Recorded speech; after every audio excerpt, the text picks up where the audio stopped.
ಕರ್ನಾಟಕ ರಾಜ್ಯದ ಸಮಸ್ತ ಸ್ಪರ್ಧಾಳುಗಳಿಗೆ ಚಿಗುರು ಸ್ಪರ್ಧಾತ್ಮಕ ತರಬೇತಿ ಸಂಸ್ಥೆ ಧಾರವಾಡ ಯೂಟ್ಯೂಬ್ ಚಾನಲ್ಗೆ ತಮ್ಮೆಲ್ಲರಿಗೂ ಸ್ವಾಗತಿಸುತ್ತಾ, ಆತ್ಮೀಯ ಸ್ಪರ್ಧಾಳುಗಳೇ, ಚಿಗುರು ತರಬೇತಿ ಸಂಸ್ಥೆ ವತಿಯಿಂದ ನಡೀತಕ್ಕಂತಹ ಒಂದು ಸ್ಪರ್ಧಾತ್ಮಕ ಪರೀಕ್ಷೆಗೆ ತಯಾರಾಗ್ತಕ್ಕಂತಹ ಒಂದು ಸ್ಪರ್ಧಾಳುಗಳಿಗೆ ಅನುಕೂಲ ಆಗಲಿ ಅಂತಕ್ಕಂಥ ಉದ್ದೇಶ ಇಟ್ಟುಕೊಂಡು ನಿರಂತರವಾಗಿ ಲೈವ್ ಕ್ಲಾಸ್ಗಳ ಸರಣಿ ಅಂತಕ್ಕಂಥದ್ದು.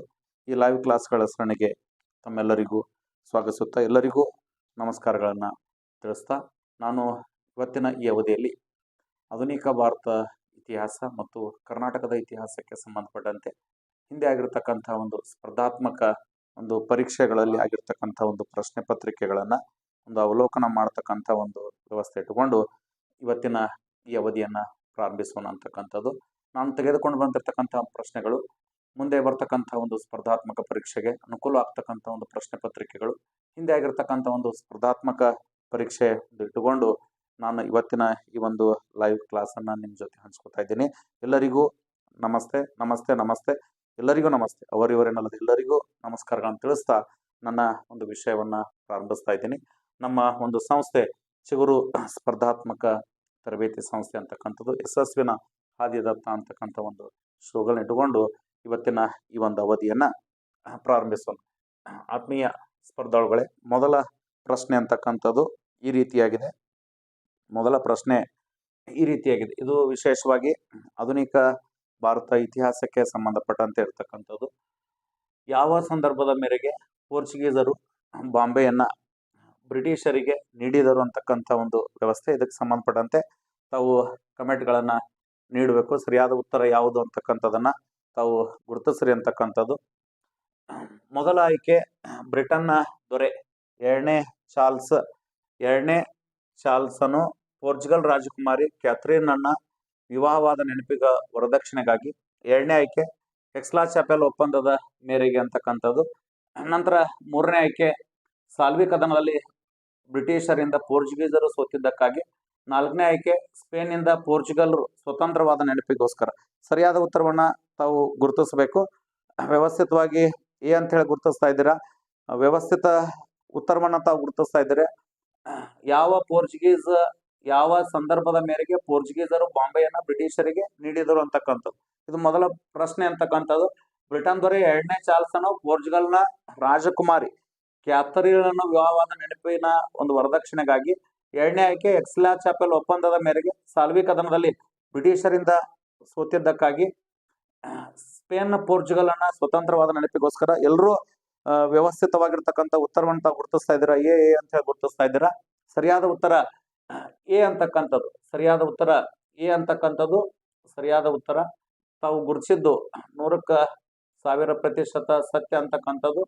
ಈ ದಿಶೆಯಲ್ಲಿ ಮೊದಲ ಪ್ರಶ್ನೆಗೆ ಸರಿಯಾದ ಉತ್ತರ ಎ ಅಂತಕ್ಕಂಥದ್ದು. ಬ್ರಿಟನ್ ದೊರೆ ಎರಡನೇ ಚಾರ್ಲ್ಸ್ನ ಒಂದು ನೆನಪಿಗೋಸ್ಕರ, ಎರಡನೇ ಚಾರ್ಲ್ಸ್ ವಿಶೇಷವಾಗಿ. ಮೊದಲ ಪ್ರಶ್ನೆಗೆ ಸರಿಯಾದ ಉತ್ತರ ಅಂತಕ್ಕಂಥದ್ದು, ಮೊದಲ ಪ್ರಶ್ನೆಗೆ ಸರಿಯಾದ ಉತ್ತರ ಬ್ರಿಟನ್ ದೊರೆ ಎರಡನೇ ಚಾರ್ಲ್ಸನು ಪೋರ್ಚುಗಲ್ ರಾಜಕುಮಾರಿ ಕ್ಯಾಥರಿನ್ ವಿವಾಹವಾದ ನೆನಪಿಗೋಸ್ಕರ ಅಥವಾ ವರದಕ್ಷಿಣೆಗೋಸ್ಕರ 8ನೇ ಹೆನ್ರಿ ಅಂತಕ್ಕಂಥ ಒಬ್ಬ ಪೋರ್ಚುಗಲ್ ರಾಜಕುಮಾರನ ಹೆಸರನ್ನ ತಾವು ವ್ಯವಸ್ಥಿತವಾಗಿ ನೆನಪಿಡಬೇಕು. ಪೂರಕವಾದ ಮಾಹಿತಿಯನ್ನು ತಾವು ಸಂಗ್ರಹಿಸಿದಾಗ ಮಾತ್ರ ಅದಕ್ಕೊಂದು ಬೆಲೆ ಅಂತಕ್ಕಂಥದ್ದು. ಸುಮಾರು ತಮಗೆಲ್ಲ ತಿಳಿದ ವಿಷಯದ ಭಾರತಕ್ಕೆ ಯುರೋಪಿಯನ್ನರ ಆಗಮನ ಅಂತಕ್ಕಂಥ ಒಂದು ವ್ಯವಸ್ಥೆಗೆ ಸಂಬಂಧಪಟ್ಟಂತೆ ಮೊಟ್ಟ ಮೊದಲ ಬಾರಿಗೆ ನಮ್ಮ ದೇಶಕ್ಕೆ ಪೋರ್ಚುಗೀಸರು ಬಂದರು ಅಂತಕ್ಕಂಥದ್ದು. ಎರಡನೇದವರು ಡಚ್ಚರು, ಮೂರನೇದವರು ಇಂಗ್ಲಿಷರು, ನಾಲ್ಕನೇದವರು ಡೇನರು ಅಂತಕ್ಕಂಥದ್ದು, ಐದನೇದವರು ಫ್ರೆಂಚರು ಅಂತಕ್ಕಂಥದ್ದು, ಆರನೇದವರು ಸ್ವೀಡನ್ರು ಅಂತ ಹೇಳ್ತಾರೆ. ಸಾಮಾನ್ಯವಾಗಿ ನಿಮಗೆಲ್ಲ ಬೇಸಿಕ್ ಆಗಿ ಗೊತ್ತ ಅಂಶಗಳು. ಮೊಟ್ಟ ಮೊದಲ ಬಾರಿಗೆ 1498ರಲ್ಲಿ ನಮ್ಮ ದೇಶಕ್ಕೆ ಪೋರ್ಚುಗೀಸರು ಬಂದರು ಅಂತಕ್ಕಂಥದ್ದು. ಪೋರ್ಚುಗೀಸರು ನಮ್ಮ ದೇಶದಲ್ಲಿ ಒಂದು ವಿಶಿಷ್ಟವಾಗಿರ್ತಕ್ಕಂತಹ ಒಂದು ವ್ಯಾಪಾರ ಕೇಂದ್ರಗಳನ್ನು ಹೊಂದಿದ್ರು ಅಂತಕ್ಕಂಥದ್ದು ನೋಡ್ತೇವ್ರಿ. ಆ ನಂತರ ಡೇನ್ರು ಬಂದರು. ಡೇನ್ರ ನಂತರ ಇಂಗ್ಲಿಷರು ಬಂದರು. ಇಂಗ್ಲಿಷರು ನಮ್ಮ ದೇಶದಲ್ಲಿ ಅಧಿಪತ್ಯವನ್ನು ಸ್ಥಾಪನೆ ಮಾಡಿದರು. ಹಂತ ಹಂತವಾಗಿ ಇವರು ವ್ಯಾಪಾರ ಕೇಂದ್ರಗಳನ್ನ ಹೊಂತಾ ಬಂದರು. ಮೊಟ್ಟ ಮೊದಲ ವ್ಯಾಪಾರ ಕೇಂದ್ರ ಅಂತಕ್ಕಂಥದ್ದು ಆಗ್ರಾ ಅಂತಕ್ಕಂಥದ್ದು. ಸರಿಯಾದ ಉತ್ತರ. ಎಲ್ಲರಿಗೂ ನಮಸ್ತೆ ನಮಸ್ತೆ ನಮಸ್ತೆ, ಎಲ್ಲರಿಗೂ ನಮಸ್ಕಾರ ಅಂತಕ್ಕಂಥದ್ದು. ನಾವು ವಿಷಯ ಅಂತಕ್ಕಂಥ ಒಂದು ವ್ಯವಸ್ಥೆ ಇಟ್ಟುಕೊಂಡು ಚರ್ಚೆ ಮಾಡಿದಾಗ ಸರಿಯಾದ ಉತ್ತರ ಬ್ರಿಟನ್ ದೊರೆ ಎರಡನೇ ಚಾರ್ಲ್ಸ್ ಪೋರ್ಚುಗಲ್ ರಾಜಕುಮಾರಿ ಕ್ಯಾಥರಿನ್ ವಿವಾಹವಾದ ನೆನಪಿಗೋಸ್ಕರ. ಇದು ವಿಶೇಷವಾಗಿ ವರದಕ್ಷಿಣೆ ಕೊಟ್ಟವ್ರು ಯಾರು ಅಂದ್ರೆ 8ನೇ ಹೆನ್ರಿ ಅಂತಕ್ಕಂಥವ 2ನೇ ಚಾರ್ಲ್ಸ್ ಬಿಟ್ಟುಕೊಟ್ಟ ಅಂತಕ್ಕಂಥ ಒಂದು ಪ್ರಶ್ನೆ ಇಟ್ಕೊಂಡು 10 ಹಲವಾರು ರೀತಿಯ ಮಾಹಿತಿಯನ್ನ ಕಲೆ ಹಾಕಿದಾಗ ಮಾತ್ರ ನಾವು ಸ್ಪರ್ಧಾತ್ಮಕ ಪರೀಕ್ಷೆಗೆ ಒಂದು ಒಳ್ಳೆ ಬೆಲೆ ಅಂತಕ್ಕಂಥದ್ದು. ಎಕ್ಸ್ಲಾ ಚಾಪೆಲ್ ಒಪ್ಪಂದ ಆಗಿದ್ದು ಇದಕ್ಕೆ ಸ್ವಲ್ಪ ಪೂರಕ ಮಾಹಿತಿಯನ್ನ ತಾವೆಲ್ಲ ವ್ಯವಸ್ಥಿತವಾಗಿ ಗಮನಿಸಬೇಕಾಗ್ತದ. 1498ರಲ್ಲಿ ಕ್ಷಮಸ್ರಿ 1748ರಲ್ಲಿ ಎಕ್ಸ್ಲಾ ಚಾಪೆಲ್ ಒಪ್ಪಂದ ಅಂತಕ್ಕಂಥದ್ದು. ಸಾಲ್ವೆ ಕೋದನ ಆಗಿದ್ದು 1612 ಸಂದರ್ಭದಲ್ಲಿ. ಇದು ನವೆಂಬರ್ ತಿಂಗಳ 29ನೇ ತಾರೀಕು ನೋಡಿ. ಪೂರಕ ಮಾಹಿತಿಯನ್ನ ತಾವೆಲ್ಲ ಕಲೆ ಹಾಕಿದಾಗ ಮಾತ್ರ ಅದಕ್ಕೊಂದು ಒಳ್ಳೆ ಬೆಲೆಯನ್ನು ಕೊಡಕ್ ಸಾಧ್ಯ. ಸಾಲ್ವೆ ಕದನದಲ್ಲಿ ಬ್ರಿಟಿಷರು ಜಯ ಸಾಧಿಸಿದ್ರು ಅಂತಕ್ಕಂಥದ್ದನ್ನ ನಾವಿಲ್ಲಿ ಸ್ಮರಿಸಬಹುದು. ಆದ್ರೆ ಈ ಒಂದು ಸ್ಥಳ ಅಂತಕ್ಕಂಥದ್ದು ವಿಶೇಷವಾಗಿ ಪೋರ್ಚುಗೀಸರು ಬಾಂಬೆ ಅಂತಕ್ಕಂಥ ಸ್ಥಳದಲ್ರಿ ಈ ಸಾಲ್ವೆ ಕದನದಲ್ಲಿ ಅದು ಯಾವುದೇ ಕಾಲಕ್ಕೂ ಇದು ಸಂಬಂಧ ಪಡಲ್ಲ ಅಂತಕ್ಕಂಥದ್ದು. ಸ್ಪೇನ್ ನಿಂದ ಪೋರ್ಚುಗಲ್ ಸ್ವತಂತ್ರವಾದ ನೆನಪಿಗೋಸ್ಕರ ಇದು ಸಂಬಂಧಪಡದ ಆಯ್ಕೆ ಅಂತಕ್ಕಂಥದ್ದು. ಸರಿಯಾದ ಉತ್ತರ ಎ ಅಂತಕ್ಕಂಥದ್ದು. ಎ ಸರಿಯಾದ ಉತ್ತರ. ತಾವೆಲ್ಲ ವ್ಯವಸ್ಥಿತವಾಗಿ ಆನ್ಸರ್ ಅನ್ನ ಮಾಡಿದ್ರಿ ಅಂತಕ್ಕಂಥದ್ದು. ಈ ತರ ಎಕ್ಸ್ಲಾ ಚಾಪೆಲ್ ಒಪ್ಪಂದ ಆದ ವರ್ಷ ಗೊತ್ತಿರ್ಬೇಕ್ರಿ. ಇದು ಮೊದಲ ಕರ್ನಾಟಕ ಯುದ್ಧದ ಒಪ್ಪಂದ ಅಂತಕ್ಕಂಥದ್ದು. ಸಾಲ್ವೆ ಕದನ ಆಗಿದ್ದು 1612ರಲ್ಲಿ. ಇದು ಯಾರ್ಯಾರ ಮಧ್ಯೆ ಆಯ್ತು ಅಂತಕ್ಕಂಥದನ್ನ ನಾವಿಲ್ಲಿ ನೋಡುವುದಾದ್ರೆ ಇಂಗ್ಲಿಷರು ಮತ್ತು ಪೋರ್ಚುಗೀಸರ ಮಧ್ಯೆ ಆಗಿರ್ತಕ್ಕಂಥ ಕದನ ಇದು ಸಾಲ್ವೆ ಅಂತಕ್ಕಂಥ ಕದನ. ಈ ಸಾಲ್ವೆ ಅಂತಕ್ಕಂಥ ಸ್ಥಳ ಎಲ್ಲಿ ಅದ ಅಂದ್ರೆ ಪ್ರಸ್ತುತ ಈ ಗುಜರಾತ್ ಒಂದು ರಾಜ್ಯದ ಸೂರತ್ ಅಂತಕ್ಕಂತಹ ಒಂದು ಸ್ಥಳದ ಸಮೀಪ ಕಂಡು ಬರ್ತಕ್ಕಂಥ ಸ್ಥಳ ರೀ. ಈ ತರನು ಮುಂದೆ ಬರ್ತಕ್ಕಂಥ ಭವಿಷ್ಯದ ಸ್ಪರ್ಧಾತ್ಮಕ ಪರೀಕ್ಷೆಗಳಲ್ಲಿ ಪ್ರಶ್ನೆ ಕೇಳುವಂತ ಸಂಭವ ಇರೋದ್ರಿಂದ ಇದರ ಒಂದು ಆಯ್ಕೆಯನ್ನು ತಾವೆಲ್ಲ ಶಿಸ್ತುಬದ್ಧವಾಗಿ ಗುರುತಿಸಿದ್ರಿ ಅಂತಕ್ಕಂಥದ್ದು. ಈ ಸರಿಯಾದ ಉತ್ತರ ಇದು ಸ್ಪೇನ್ ಪೋರ್ಚುಗಲ್ ಸ್ವತಂತ್ರವಾದ ನೆನಪಿಗೋಸ್ಕರ ಇದು ಯಾವುದೇ ಕಾಲಕ್ಕೆ ಸಂಬಂಧಪಡಲ್ಲ. ಒಂದು ಪ್ರಶ್ನೆ ಅದಂದ್ರೆ 4 ಉತ್ತರಗಳಾದಂದ್ರೆ ಇದಕ್ಕೆ ಸರಿಸುಮಾರು ಒಂದು 10-12 ಅಂಶಗಳನ್ನ ತಾವು ಕಲೆ ಹಾಕಿದಾಗ ಮಾತ್ರ ಸ್ಪರ್ಧಾತ್ಮಕ ಪರೀಕ್ಷೆಗೆ ಒಂದು ಒಳ್ಳೆ ಬೆಲೆ ಅಂತಕ್ಕಂಥದ್ದು. ಇದರ ಜೊತೆ ಇಂಗ್ಲಿಷರ ಒಂದು ಪ್ರಮುಖ ಒಂದು ವ್ಯಾಪಾರ ಕೇಂದ್ರಗಳನ್ನ ನಾವು ನೋಡೋದಾದ್ರೆ ವಿಶೇಷವಾಗಿ ಇಂಗ್ಲಿಷರ ಮೊದಲ ವ್ಯಾಪಾರ ಕೇಂದ್ರ ಅಂತಕ್ಕಂಥದ್ದು ಆಗ್ರಾ. ಇವು ವ್ಯಾಪಾರ ಕೇಂದ್ರಗಳ ಒಂದು ಅರಿವು ಯಾರಿಂದ ಗೋವಾವನ್ನ ಅಲ್ಬುಕರ್ಕನು ವಶಪಡಿಸಿಕೊಂಡನು ಅಥವಾ ಗೆದ್ದನು ಅಂತಕ್ಕಂಥದ್ದು. ಮೊದಲ ಆಯ್ಕೆ ಗೋಲ್ಕೊಂಡ ಅಂತಕ್ಕಂಥದ್ದು, 2ನೇ ಆಯ್ಕೆ ಬಿರಾರ್ ಅಂತಕ್ಕಂಥದ್ದು, 3ನೇ ಆಯ್ಕೆ ಬಿಜಾಪುರ ಅಂತಕ್ಕಂಥದ್ದು, 4ನೇ ಆಯ್ಕೆ ಬೀದರ್ ಅಂತಕ್ಕಂಥದ್ದು. ಸರಿಯಾದ ಉತ್ತರವನ್ನ ತಾವು ಗುರುತಿಸ್ರಿ ಅಂತಕ್ಕಂಥದ್ದು. ಯಾರಿಂದ ಅಲ್ಬುಕರ್ಕನು ಗೋವಾವನ್ನ ವಶಪಡಿಸಿಕೊಂಡನು ಅಥವಾ ಗೆದ್ದನು ಅಂತಕ್ಕಂಥದ್ದು. ಮೊದಲ ಆಯ್ಕೆ ಗೋಲ್ಕೊಂಡ, 2ನೇ ಆಯ್ಕೆ ಬಿರಾರ, 3ನೇ ಆಯ್ಕೆ ಬಿಜಾಪುರ, 4ನೇ ಆಯ್ಕೆ ಬೀದರ್. ತಾವೆಲ್ಲ ಉತ್ತರವನ್ನ ಗುರುತಿಸ್ತಾರೆ ಅಂತಕ್ಕಂಥದ್ದು. ಸಿ ಅಂತ ಹೇಳ್ತಾ ಇದ್ದೀರಾ. ಕವಿತಾ ಅವರು ಸಿ ಅಂತ ಹೇಳ್ತಾ ಇದ್ದೀರಾ. ಮತ್ತೆ ಆಯ್ಕೆ ಉತ್ತರವನ್ನ ತಾವೆಲ್ಲ ಗುರುತಿಸ್ಬೇಕಂತಕ್ಕಂಥದ್ದು. ಸಿ ಅಂತ ಹೇಳ್ತಾ ಇದ್ದೀರಾ. ಹೌದ್ರಿ, ಸರಿಯಾದ ಉತ್ತರ ಬಿಜಾಪುರ ಸರಿಯಾದದ್ದು ಅಂತಕ್ಕಂಥದ್ದು. ಯಾರಿಂದ ಅಲ್ಬುಕರ್ಕನು ಗೋವಾವನ್ನ ವಶಪಡಿಸಿಕೊಂಡನು. ಇದನ್ನ 2008ರ ಒಂದು KS ಪೂರ್ವಭಾವಿ ಪರೀಕ್ಷೆಯಲ್ಲಿ ಕೇಳಿರ್ತಕ್ಕಂಥ ಪ್ರಶ್ನೆ. ಮುಂದೆ ಬರ್ತಕ್ಕಂಥ ದಿನಮಾನದ ಸ್ಪರ್ಧಾತ್ಮಕ ಪರೀಕ್ಷೆಗಳಲ್ಲಿ ಈ ಒಂದು ಪ್ರಶ್ನೆ ಒಂದು ಸಂಭವ ಅಧಿಕವಾಗಿರುವುದರಿಂದ ಇದರ ಒಂದು ವ್ಯವಸ್ಥೆನ ತಾವು ಹೊಂದಬೇಕು ಅಂತಕ್ಕಂಥದ್ದು.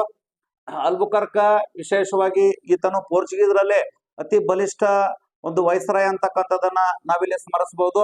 ಗೋಲ್ಕೊಂಡಾದ ಕುತುಬ್ ಶಾಹಿಗಳು ಅಂತ ಹೇಳಿ ಬರ್ತಾರ, ಬಿರಾರ್ನ ಇಮಾದ್ ಶಾಹಿಗಳು, ಬಿಜಾಪುರದ ಆದಿಲ್ ಶಾಹಿಗಳು, ಬೀದರ್ನ ಬರೀ ಶಾಹಿಗಳು ಅಂತಕ್ಕಂಥ ವ್ಯವಸ್ಥೆ ನೋಡ್ತೇವೆ. ಈ ಬಹುಮನಿ ಸಾಮ್ರಾಜ್ಯ ಅಂತಕ್ಕಂಥದ್ದು ವಿಘಟನೆ ಆದ ನಂತರ ಈ ತರ ಒಂದು ಶಾಹಿ ಮನೆತನಗಳ ಒಂದು ವ್ಯವಸ್ಥೆಯನ್ನು ನಾವಿಲ್ಲಿ ಸ್ಮರಿಸಕ್ ಸಾಧ್ಯ ಆಕದ. ತಾವೆಲ್ಲರೂ ಸರಿಯಾದ ಉತ್ತರ ಗುರುತಿಸಿದ್ರಿ. ಸಿ ಅಂತಕ್ಕಂಥದ್ದು ಸರಿಯಾದ ಉತ್ತರ. ಇದಕ್ಕೆ ಪೂರಕವಾದ ಮಾಹಿತಿಯನ್ನ ನಾವು ಕಲೆ ಹಾಕೋದು ಅತಿ ಮಹತ್ವದಾಗ್ಯದ. ಅಲ್ಬುಕರ್ಕನು 1510 ನವೆಂಬರ್ ತಿಂಗಳ 11ನೇ ತಾರೀಕು ನೋಡ್ರಿ. ಈ ಡೇಟ್ ಅನ್ನ ತಾವು ವ್ಯವಸ್ಥಿತವಾಗಿ ನೆನ್ಪಿಡ್ಬೇಕು. ಇವತ್ತಿನ ಒಂದು ಸ್ಪರ್ಧಾತ್ಮಕ ಪರೀಕ್ಷೆಗಳಲ್ಲಿ ಈ ತರ ದಿನಾಂಕಗಳನ್ನ ಕೇಳ್ತಕ್ಕಂಥ ಒಂದು ವ್ಯವಸ್ಥೆ ಇರುವುದರಿಂದ ಅದರ ಅರಿವು ನಮಗೆ ಇರಬೇಕಾದದ್ದು ಅತಿ ಮಹತ್ವದಾಗ್ಯದ.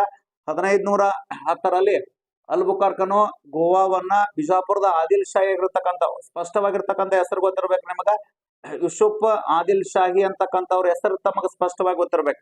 ಯೂಸುಫ್ ಆದಿಲ್ ಶಾಹಿಯಿಂದ ವಿಶೇಷವಾಗಿ ಗೋವಾವನ್ನ ವಶಪಡಿಸಿಕೊಂಡ ಅಂತಕ್ಕಂಥದ್ದು. ಇದಕ್ಕೆ ಸಹಾಯ ಮಾಡಿದವ್ರು ಯಾರಂದ್ರ ನಮ್ಮ ಕೃಷ್ಣದೇವರಾಯರು ಅಂತ ಹೇಳಕ್ ನಮಗ ಬಹಳಷ್ಟು ಹೆಮ್ಮೆ ಅನಿಸ್ತದೆ. ಕೃಷ್ಣದೇವರಾಯರು ಈ ಒಂದು ಬಿಜಾಪುರವನ್ನ ವಶಪಡಿಸಿಕೊಳ್ಳಲು ಅಲ್ಬುಕರ್ಕನಿಗೆ ಸಹಾಯ ಮಾಡಿದ್ರು ಅಂತಕ್ಕಂಥದನ್ನ ನಾವಿಲ್ಲಿ ಸ್ಮರಿಸಬಹುದು. ಸರಿಯಾದ ಉತ್ತರ ಬಿಜಾಪುರದ ಆದಿಲ್ ಶಾಹಿ. ಬಿಜಾಪುರದ ಆದಿಲ್ ಶಾಹಿಗಳು ಅಂತ ಅಷ್ಟಾದ್ರಿ. ಅದಕ್ಕೆ ಪೂರಕ ಮಾಹಿತಿಯನ್ನ ತಾವು ವ್ಯವಸ್ಥಿತವಾಗಿ ಕಲೆ ಹಾಕೋದು ಅತಿ ಮಹತ್ವದಾಗ್ಯದ. ಬಿಜಾಪುರದ ಯೂಸುಫ್ ಆದಿಲ್ ಶಾಹಿನಿಂದ ಈ ಅಲ್ಬುಕರ್ಕನು ಗೋವಾವನ್ನ ವಶಪಡಿಸಿಕೊಂಡ ಅಂತಕ್ಕಂಥದನ್ನ ನಾವಿಲ್ಲಿ ಸ್ಮರಿಸೋದು ಅತಿ ಮಹತ್ವದಾಗ್ಯದ. ಬಿಜಾಪುರದ ಆದಿಲ್ ಶಾಹಿ ಅಂತ ಹೇಳ್ತಾ ಇದ್ದಾರೆ. ಸರಿಯಾದ ಉತ್ತರ ಯೂಸುಫ್ ಆದಿಲ್ ಶಾಹಿ. ಬಿಜಾಪುರದ ಆದಿಲ್ ಶಾಹಿಗಳು 1489ರಿಂದ 1686 ಒಂದು ಅವಧಿಯವರೆಗೆ ಇವರು ಬಿಜಾಪುರನ ಆಳ್ವಿಕೆ ಮಾಡಿದ್ರು ಅಂತಕ್ಕಂಥದ್ದು.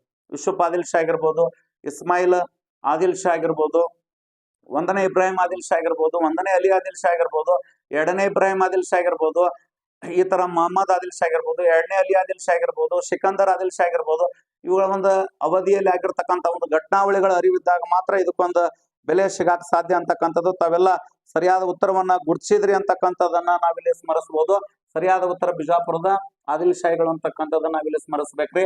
ಬಹುಮನ್ ಸಾಮ್ರಾಜ್ಯ ಅಂತಕ್ಕಂಥದ್ದು 1347ರಿಂದ 1527ರ ಸಂದರ್ಭದಲ್ಲಿ ಈ ಬಹುಮನ್ ಸಾಮ್ರಾಜ್ಯ ಇತ್ತು ಅಂತಕ್ಕಂಥದ್ದು. ಬಹುಮನ್ ಸಾಮ್ರಾಜ್ಯದ ಸ್ಥಾಪಕ ಅಲಾವುದ್ದೀನ್ ಹಸನ್ ಗಂಗು ಬಹುಮನ್ ಶಾ. ಒಂದು ಪ್ರಶ್ನೆ ಇಟ್ಟುಕೊಂಡು ಸುತ್ತಲೂ ಇರ್ತಕ್ಕಂಥ ಅಂಶಗಳ ಒಂದು ಅರಿವು ಹೊಂದಿರತಕ್ಕಂಥದ್ದು ಅತಿ ಮಹತ್ವದಾಗಿದೆ. ಎಲ್ಲರೂ ನಮಸ್ತೆ ಅಂತ ಹೇಳ್ತಾ ಇದ್ದಾರೆ. ತಮಗೆಲ್ಲರಿಗೂ ಇನ್ನೊಮ್ಮೆ ಮತ್ತೊಮ್ಮೆ ಮುಗಿದೊಮ್ಮೆ ಎಲ್ಲರಿಗೂ ಈ ಒಂದು ಅವಧಿಗೆ ತಮ್ಮೆಲ್ಲರಿಗೂ ಸ್ವಾಗತಿಸುತ್ತಾ ಒಂದು ಒಳ್ಳೆ ಮಾತು ಹೇಳ್ತಾ ಇದ್ದಾರೆ. ಹೇಳೋಣ ಒಳ್ಳೆ ಮಾತು ಹೇಳೋಣ. ಎಲ್ಲರಿಗೂ ನಮಸ್ತೆ ಅಂತಕ್ಕಂಥದ್ದು ಬಿಜಾಪುರದ ಆದಿಲ್ ಶಾಹಿಗಳು ಸರಿಯಾದ ಉತ್ತರ ಅಂತಕ್ಕಂಥದ್ದು. 1489ರಿಂದ 1686 ತನ ಈ ಬಿಜಾಪುರದ ಆದಿಲ್ ಶಾಹಿಗಳ ಆಳ್ವಿಕೆ ಮಾಡಿದ್ರು. 1347ರಿಂದ 1527 ತನ ಈ ಬಹುಮನ್ ಸಾಮ್ರಾಜ್ಯ ಅಂತಕ್ಕಂಥದ್ದು ಅಲಾವುದ್ದೀನ್ ಹಸನ್ ಗಂಗು ಬಹುಮನ್ ಶಾ ಅಂತಕ್ಕಂಥವ ಈ ಒಂದು ಬಹುಮನ್ ಸಾಮ್ರಾಜ್ಯವನ್ನು ಸ್ಥಾಪನೆ ಮಾಡಿದ. ಮಹಮ್ಮದ್ ಗವಾನನ ಮರಣದ ನಂತರ ಈ ಬಹುಮನ್ ಸಾಮ್ರಾಜ್ಯವು 5 ಶಾಹಿ ಮನೆತನಗಳಾಗಿ ವಿಂಗಡಣೆ ಆಯ್ತು ಅಂತಕ್ಕಂಥದ್ದನ್ನ ನಾವಿಲ್ಲಿ ಸ್ಮರಿಸಬಹುದು. ಮೊದಲ ಬಾರಿಗೆ 1484ರಲ್ಲಿ ಬಿರಾರ್ ಅಂತಕ್ಕಂಥದ್ದು. ನೋಡ್ರಿ, ಪೂರಕ ಮಾಹಿತಿಯನ್ನು ಕಲೆ ಹಾಕಿದಾಗ ಮಾತ್ರ ಇಲ್ಲಿ ಒಂದು ಒಳ್ಳೆ ಬೆಲೆಯನ್ನ ತಾವು ಕೊಡಕ್ ಸಾಧ್ಯ ಅಂತಕ್ಕಂಥದ್ದು. 1484ರಲ್ಲಿ ಬಿರಾರ್ ಅಂತಕ್ಕಂಥದ್ದು, 1489ರಲ್ಲಿ ಬಿಜಾಪುರ ಅಂತಕ್ಕಂಥದ್ದು, 1490ರಲ್ಲಿ ಅಹಮದ್ ನಗರ ಅಂತಕ್ಕಂಥದ್ದು. ಅಹಮದ್ ನಗರದ ನಿಜಾಮ್ ಶಾಹಿಗಳು ಅಂತ ಹೇಳ್ತಾರ, ಬಿಜಾಪುರದ ಆದಿಲ್ ಶಾಹಿಗಳು ಅಂತ ಹೇಳ್ತಾರ. 1484ರ ಬಿರಾರಿನ ಇಮಾದ್ ಶಾಹಿಗಳು ಅಂತಕ್ಕಂಥದ್ದು ನೆನ್ಪಿಡ್ಬೇಕು. 1513ರಲ್ಲಿ ಗೋಲ್ಕೊಂಡಾದ ಕುತುಬ್ ಶಾಹಿಗಳು ಅಂತಕ್ಕಂಥದ್ದು. 1527ರಲ್ಲಿ ಬೀದರ್ನ ಬರೀದ್ ಶಾಹಿಗಳು ಅಂತಕ್ಕಂಥದ್ದನ್ನ ನಾವಿಲ್ಲಿ ಸ್ಮರಿಸೋದು ಅತಿ ಮಹತ್ವದಾಗ್ಯದ. ಇದಕ್ಕೆ ಸರಿಯಾದ ಉತ್ತರವನ್ನ ತಾವೆಲ್ಲ ಗುರುತಿಸಿದ್ರಿ ಅಂತಕ್ಕಂಥದ್ದನ್ನ ನಾವಿಲ್ಲಿ ಸ್ಮರಿಸ್ತಾ ನಂತರದ ಪ್ರಶ್ನೆಗೆ ಹೋಗ್ತಕ್ಕಂತ ಒಂದು ಪ್ರಯತ್ನ ಮಾಡೋಣ ಅಂತಕ್ಕಂಥದ್ದು. ನಂತರ 3ನೇ ಪ್ರಶ್ನೆ ಅಂತಕ್ಕಂಥದ್ದು ಕಾಲಾನುಕ್ರಮದಲ್ಲಿ ಬರೆಯಿರಿ ಅಂತಕ್ಕಂಥ ಪ್ರಶ್ನೆ. ಇತ್ತೀಚಿನ ಸ್ಪರ್ಧಾತ್ಮಕ ಪರೀಕ್ಷೆಗಳಲ್ಲಿ ಈ ತರ ಒಂದು ಪ್ರಶ್ನೆಯನ್ನು ನೋಡ್ತಾ ಇದ್ದೇವೆ. ದಯವಿಟ್ಟು ಎಲ್ಲರೂ ಕಮೆಂಟ್ ಮಾಡಬೇಕು ಸರಿಯಾದ ಉತ್ತರ. ಕಾಲಾನುಕ್ರಮದಲ್ಲಿ ಬರೆಯಿರಿ ಅಂತಕ್ಕಂಥ ಗಾಂಧಿ ಇರ್ವಿನ್ ಒಪ್ಪಂದ ಅಂತಕ್ಕಂಥದ್ದು, ಗಾಂಧಿ ಇರ್ವಿನ್ ಒಪ್ಪಂದ, ನಂತರ ಗಾಂಧಿ ಇರ್ವಿನ್ ಒಪ್ಪಂದ 2ನೇ ಆಯ್ಕೆ ಪುನಾ ಒಪ್ಪಂದ ಅಂತಕ್ಕಂಥದ್ದು, 3ನೇ ಆಯ್ಕೆ ಕರಾಚಿ ಕಾಂಗ್ರೆಸ್ ಅಧಿವೇಶನ ಅಂತಕ್ಕಂಥದ್ದು, 4ನೇ ಆಯ್ಕೆ ವೈಯಕ್ತಿಕ ಸತ್ಯಾಗ್ರಹ ಅಂತಕ್ಕಂಥದ್ದು. ತಾವೆಲ್ಲ ವಿಶೇಷವಾಗಿ ಬೇಗ ತಾವು ಉತ್ತರವನ್ನ ಆಯ್ಕೆ ಮಾಡಿ ಅಂತಕ್ಕಂಥದ್ದು. ಸರಿಯಾದ ಉತ್ತರವನ್ನ ತಾವೆಲ್ಲ ಆಯ್ಕೆ ಮಾಡಬೇಕು. ಗಂಗು ಅವರು ಡಿ ಅಂತ ಹೇಳ್ತಾ ಇದ್ದಾರ, ಮತ್ತೆ ಬೇಗ ತಮ್ಮ ಉತ್ತರವನ್ನ ಆಯ್ಕೆ ಮಾಡಿ ಅಂತಕ್ಕಂಥದ್ದು. ಡಿ ಅಂತ ಹೇಳ್ತಾ ಇದ್ದೀರಾ.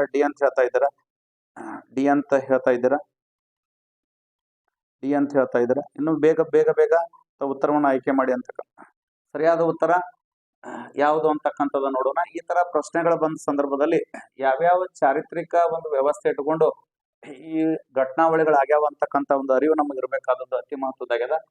ವಿಶೇಷವಾಗಿ ಗಾಂಧಿ ಇರ್ವಿನ್ ಒಪ್ಪಂದದ ಒಂದು ಡೇಟ್ ನಮಗೆ ಸ್ಪಷ್ಟವಾಗಿ ಗೊತ್ತಿರ್ಬೇಕ್ರಿ. ಇದು ವಿಶೇಷವಾಗಿ ಗಾಂಧಿ ಇರ್ವಿನ್ ಒಪ್ಪಂದ 1931 ಫೆಬ್ರವರಿ ತಿಂಗಳ 14ನೇ ತಾರೀಕಿಂದ 1931 ಮಾರ್ಚ್ ತಿಂಗಳ 5ನೇ ತಾರೀಕುವರೆಗೆ ಆಗಿರ್ತಕ್ಕಂಥದ್ದು. ಸಾಮಾನ್ಯವಾಗಿ ಎಲ್ಲ ಟೆಕ್ಸ್ಟ್ ಬುಕ್ಗಳಲ್ಲಿ ಮಾರ್ಚ್ 5 ಅಂತ ಅಷ್ಟ ಉಲ್ಲೇಖ ಇರುವುದನ್ನ ಕಾಣ್ತೇವೆ. ಇದು ನಿಜವಾಗಿ ಪ್ರಾರಂಭ ಆಗಿದ್ದು 2ನೇ ತಿಂಗಳ 14ನೇ ತಾರೀಕಿಂದ ಮಾರ್ಚ್ ತಿಂಗಳ 5ರವರೆಗೆ ಆಗಿರ್ತಕ್ಕಂಥದ್ದು. ಅದರ ಮುಂದುವರೆದ ಭಾಗವಾಗಿ ಈ ಪುನಾ ಒಪ್ಪಂದ ಅಂತಕ್ಕಂಥದ್ದು. ಪುನಾ ಒಪ್ಪಂದದ ವರ್ಷ ತಮಗೆಲ್ಲ ಸ್ಪಷ್ಟವಾಗಿ ಗೊತ್ತಿರಬೇಕು. ಈ ತರ ಓದುವ ಸಂದರ್ಭದಲ್ಲಿ ಇಸ್ವಿಗಳನ್ನ ಈ ಕಾಲಾನುಕ್ರಮ ವ್ಯವಸ್ಥೆಗೆ ಸಂಬಂಧಪಟ್ಟಂತೆ ಕಾಲಘಟ್ಟಗಳ ಅರಿವು ನಮಗಿರ್ಬೇಕಾದದ್ದು ಅತಿ ಮಹತ್ವದಾಗ್ಯದ. ಈ ಪುನಾ ಒಪ್ಪಂದ ಆಗಿದ್ದು ಯಾವಾಗ ಸ್ಪಷ್ಟವಾಗಿ ಗೊತ್ತಿರಬೇಕು, 1932 ಸೆಪ್ಟೆಂಬರ್ ತಿಂಗಳ 24ನೇ ತಾರೀಕು ಆಗಿರ್ತಕ್ಕಂಥದ್ದು ಇದು ಪುನಾ ಒಪ್ಪಂದ. ಎಷ್ಟು ಟೆಕ್ಸ್ಟ್ ಬುಕ್ಗಳಲ್ಲಿ ಸೆಪ್ಟೆಂಬರ್ 26 ಅಂತ ಹೇಳಿ ಸ್ಪಷ್ಟವಾಗಿ ಬರ್ದಾರ. ಆದ್ರೆ ನಮ್ಮ ಈ ಕರ್ನಾಟಕ ಸರ್ಕಾರದಿಂದ ಪ್ರಕಟಗೊಂಡ ಪಠ್ಯ ಪುಸ್ತಕಗಳಲ್ಲಿ ಸೆಪ್ಟೆಂಬರ್ 24 ಇರೋದ್ರಿಂದ ಅದರ ಅರಿವು ನಮ್ಗಿರ್ಬೇಕು. ಕರಾಚಿ ಅಧಿವೇಶನ ಅಂತಕ್ಕಂಥದ್ದಾಗಿದ್ದು 1931 ಮಾರ್ಚ್ ತಿಂಗಳ 29ನೇ ತಾರೀಕಿನ ಪ್ರಾರಂಭ ಆಗಿ ಮಾರ್ಚ್ ತಿಂಗಳ 31ನೇ ತಾರೀಕುವರೆಗೆ ಆಗಿರ್ತಕ್ಕಂಥದ್ದು. ವಿಶೇಷವಾಗಿ ಕರಾಚಿ ಅಧಿವೇಶನ.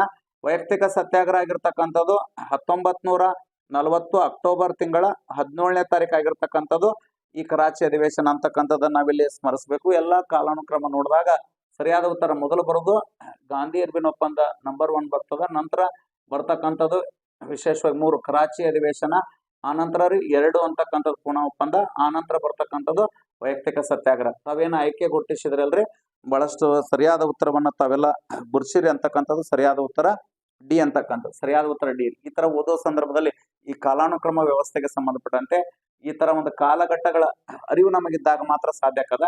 ಈ ಗಾಂಧಿಯವರಿನ ಒಪ್ಪಂದ ಆಗಿರ್ಬೋದು, ಪೂನಾ ಒಪ್ಪಂದ ಆಗಿರ್ಬೋದು, ಕರಾಚಿ ಕಾಂಗ್ರೆಸ್ ಅಧಿವೇಶನ ಆಗಿರ್ಬೋದು, ವೈಯಕ್ತಿಕ ಸತ್ಯಾಗ್ರಹ, ಇದನ್ನ ಗಾಂಧೀಜಿ ಅವರ ನೇತೃತ್ವದಲ್ಲಿ 1940 ಅಕ್ಟೋಬರ್ ತಿಂಗಳ 17ನೇ ತಾರೀಕು ಈ ಪರಿಕಲ್ಪನೆಯನ್ನ ಮೊಟ್ಟ ಮೊದಲ ಬಾರಿಗೆ ಗಾಂಧೀಜಿ ಅವರು ಪರಿಚಯಿಸಿದ್ರು ಅಂತಕ್ಕಂಥದ್ದು ನೋಡ್ತೇವ್ರಿ.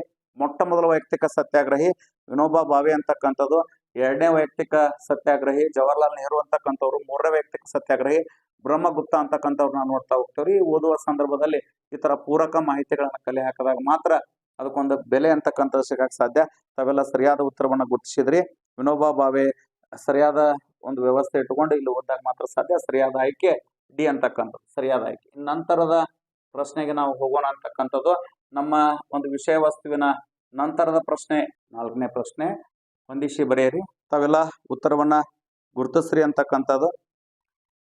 ದೇಶೀಯ ಭಾಷಾ ಪತ್ರಿಕಾ ಕಾಯ್ದೆ 1878, ಭಾರತೀಯ ವಿಶ್ವವಿದ್ಯಾಲಯ ಕಾಯ್ದೆ 1904, ಇಂಡಿಯನ್ ಕೌನ್ಸಿಲ್ ಕಾಯ್ದೆ 1909, ರೌಲತ್ ಕಾಯ್ದೆ 1919. ಇದಕ್ಕೆ ಸಂಬಂಧಪಟ್ಟಂತೆ ಪಟ್ಟಿ 2ಕ್ಕೆ ಸಂಬಂಧಪಟ್ಟಂತೆ ಇತ್ತೀಚಿನ ಪರೀಕ್ಷೆಗಳಲ್ಲಿ ನಾವು ನೋಡ್ತಾ ಇದ್ದೇವೆ. ಇದರ ಒಂದು ಉತ್ತರವನ್ನ ತಾವೆಲ್ಲ ವೇಗವಾಗಿ ಕಮೆಂಟ್ ಮಾಡಿ ಅಂತಕ್ಕಂಥದ್ದು.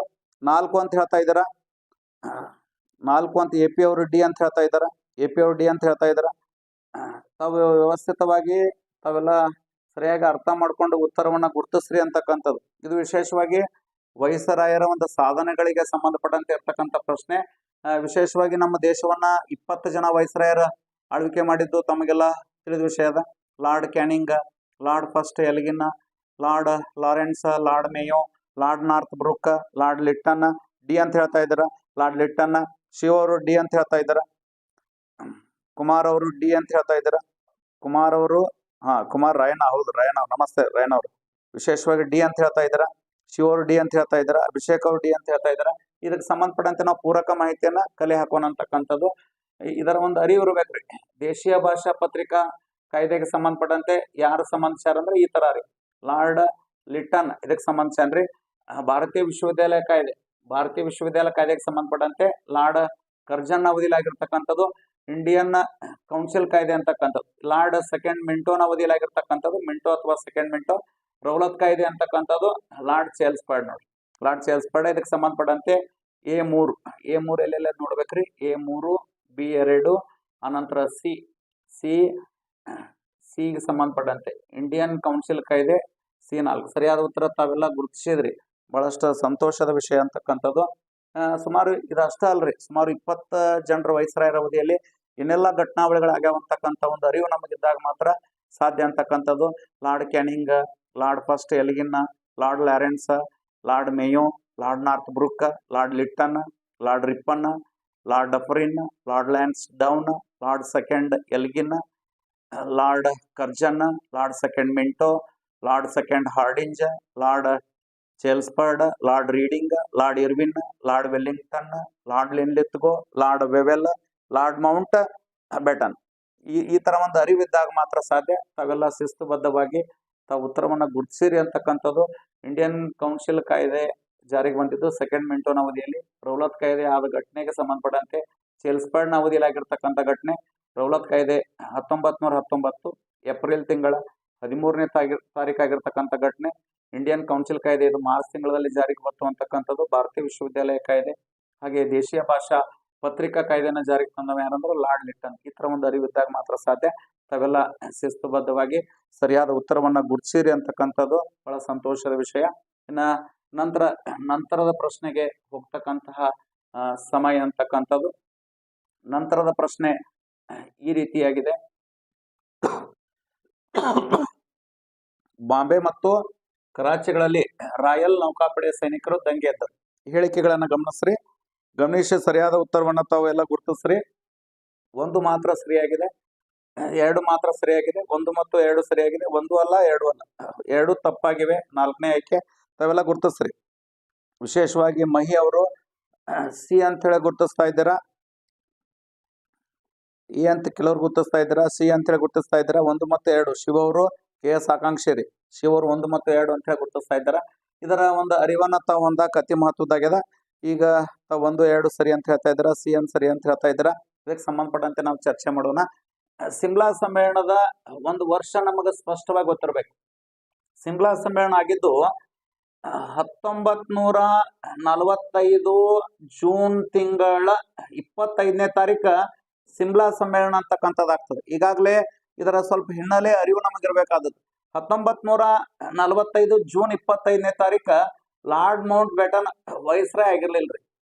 ಲಾರ್ಡ್ ಮೌಂಟ್ ಬೇಟನ್ ನಮ್ಮ ದೇಶಕ್ಕೆ ವೈಸ್ರಾಯ್ ಬಂದಿದ್ದು 1947 ಮಾರ್ಚ್ ತಿಂಗಳ 24ನೇ ತಾರೀಕು ನೋಡ್ರಿ. ಹಿಂದೆ ಆಗಿರ್ತಕ್ಕಂಥ ಸ್ಪರ್ಧಾತ್ಮಕ ಪರೀಕ್ಷೆಗಳಲ್ಲಿ ಈ ತರ ಡೇಟ್ಗಳ ಮ್ಯಾಗನು ಪ್ರಶ್ನೆಗಳನ್ನ ಕೇಳಿದ್ದು ನಮ್ಮ ಗಮನಕ್ಕೆ ಬಂದದ್ರಿ. ಓದುವ ಸಂದರ್ಭದಲ್ಲಿ ಆಧುನಿಕ ಭಾರತ ಇತಿಹಾಸದಲ್ಲಿ ತಾವು ಹೆಚ್ಚು ಅಂಕಗಳನ್ನ ಪಡಿಬೇಕಂದ್ರೆ ಈ ತರ ಡೇಟ್ಗಳ ಅರಿವು ತಮ್ಗಿರ್ಬೇಕಾದದ್ದು ಅತಿ ಮಹತ್ವದಾಗ್ಯದ. 1947 ಮಾರ್ಚ್ 24ರಂದು ಲಾರ್ಡ್ ಮೌಂಟ್ ಬೇಟನ್ ಬರ್ತಾನ್ರಿ. ಈ ಹೇಳಿಕೆ ತಪ್ಪು ಅಂತಕ್ಕಂಥದ್ದು ಒಳ್ಳೆ ಹೇಳಿಕೆ ತಪ್ಪರಿ.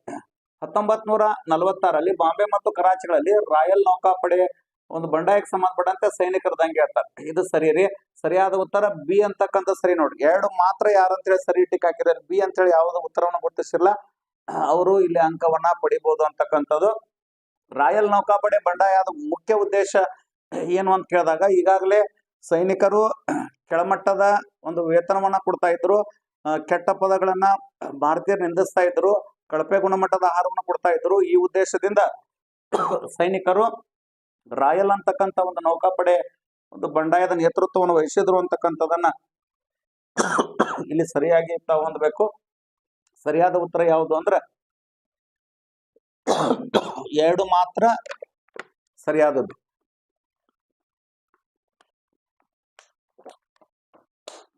2 ಮಾತ್ರ ಸರಿಯಾದದ್ದು.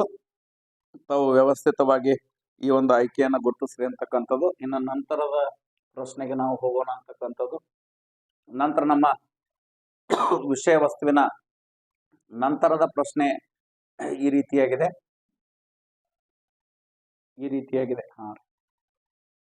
ಅಸಹಕಾರ ಚಳುವಳಿಗೆ ಸಂಬಂಧಿಸಿದಂತೆ ಕೆಳಗಿನ ಯಾವ ಹೇಳಿಕೆಗಳು ಸರಿಯಾಗಿವೆ ಅಂತಕ್ಕಂಥದ್ದು. ಅಸಹಕಾರ ಚಳವಳಿ ತಮಗೆಲ್ಲ ತಿಳಿದ ವಿಷಯ ಅದ. 1920ರಿಂದ 22ರ ಒಂದು ಅವಧಿಯಲ್ಲಿ ಜರುಗಿರ್ತಕ್ಕಂಥ ಒಂದು ವ್ಯವಸ್ಥೆ ಇದು. ಇದಕ್ಕೆ ಸಂಬಂಧಪಟ್ಟಂತೆ ಇಂತಹ ಒಂದು ಪ್ರಶ್ನೆಗಳನ್ನ ನಾವು ಇವತ್ತಿನ ಸ್ಪರ್ಧಾತ್ಮಕ ಪರೀಕ್ಷೆಗಳಲ್ಲಿ ನೋಡಕ್ ಸಾಧ್ಯಕ್ಕದ. ಅಸಹಕಾರ ಚಳವಳಿಗೆ ಹಣಕಾಸು ಒದಗಿಸಲು ತಿಲಕ್ ಅವರ ಸ್ವರಾಜ್ಯ ನಿಧಿಯನ್ನು ಸ್ಥಾಪಿಸಲಾಯಿತು. 2ನೇ ಆಯ್ಕೆ ಅಂತಕ್ಕಂಥದ್ದು 1920ರಲ್ಲಿ ನಾಗ್ಪುರ ಕಾಂಗ್ರೆಸ್ ವಾರ್ಷಿಕ ಅಧಿವೇಶನದಲ್ಲಿ ಅಸಹಕಾರ ಚಳವಳಿ ನಿರ್ಣಯವನ್ನ ತೆಗೆದುಕೊಳ್ಳಲಾಯಿತು. 3ನೇ ಆಯ್ಕೆ 1922 ಫೆಬ್ರವರಿ 5ರಂದು ಚೌರಾಚೌರಿಯಲ್ಲಿ ಉದ್ರಿಕ್ತ ಗುಂಪು 22 ಜನ ಪೊಲೀಸರನ್ನ ಸಜೀವವಾಗಿ ದಹನ ಮಾಡಿತ್ತು. 4ನೇ ಆಯ್ಕೆ ಗಾಂಧೀಜಿಯವರು 1922. ಕೆಲವರು ಫೆಬ್ರವರಿ 13 ಅಂತ ಹೇಳ್ತಾರೆ, ಕೆಲವರು 12 ಅಂತ ಹೇಳ್ತಾರೆ. ಅಂತ ದೊಡ್ಡ ವ್ಯತ್ಯಾಸ ಏನಾಗಲ್ರಿ ಇಲ್ಲಿ. ಇತಿಹಾಸದಲ್ಲಿ ಈ ತರ ಭಿನ್ನಾಭಿಪ್ರಾಯಗಳಿರುವುದು ಸಹಜ ಅಂತಕ್ಕಂಥದ್ದು. ಫೆಬ್ರವರಿ 12ರಂದು ಅಸಹಕಾರ ಚಳವಳಿಯನ್ನ ರದ್ದುಪಡಿಸಿದರು ಅಂತಕ್ಕಂಥದ್ದನ್ನ ಇಲ್ಲಿ 4 ಆಯ್ಕೆಗಳದವ್ರಿ. 1ನೇ ಆಯ್ಕೆ 2 ಮತ್ತು 3, 2ನೇ ಆಯ್ಕೆ 1, 2, 3, 3ನೇ ಆಯ್ಕೆ 1 ಮತ್ತು 3, 4ನೇ ಆಯ್ಕೆ ಮೇಲಿನ ಎಲ್ಲವೂ ಅಂತಕ್ಕಂಥದ್ದು. ಸರಿಯಾದ ಉತ್ತರವನ್ನ ತಾವು ಕಮೆಂಟ್ ಮಾಡಿ. ಜ್ಯೋತಿ ಅವರು ಎ ಅಂತ ಹೇಳ್ತಾ ಇದ್ದಾರೆ, 2 ಮತ್ತು 3 ಅಂತ ಅಷ್ಟೇ ಹೇಳ್ತಾ ಇದ್ದಾರೆ. ರವಿ ಅವರು 1 ಮತ್ತು 3 ಅಂತ ಹೇಳ್ತಾ ಇದ್ದಾರೆ. ಬೇಗ ಬೇಗ ಕಮೆಂಟ್ ಮಾಡಬೇಕು ಉತ್ತರವನ್ನ. ನಿಮಗೇನು ಅನಿಸ್ತದಲ್ರಿ ಆ ಉತ್ತರವನ್ನ ಬೇಗ ಕಮೆಂಟ್ ಮಾಡಿ ಅಂತಕ್ಕಂಥದ್ದು. ಬಿ ಅಂತ ಹೇಳ್ತಾ ಇದ್ದಾರೆ, 1, 2, 3 ಅಂತ ಹೇಳ್ತಾ ಇದ್ದೀರಾ.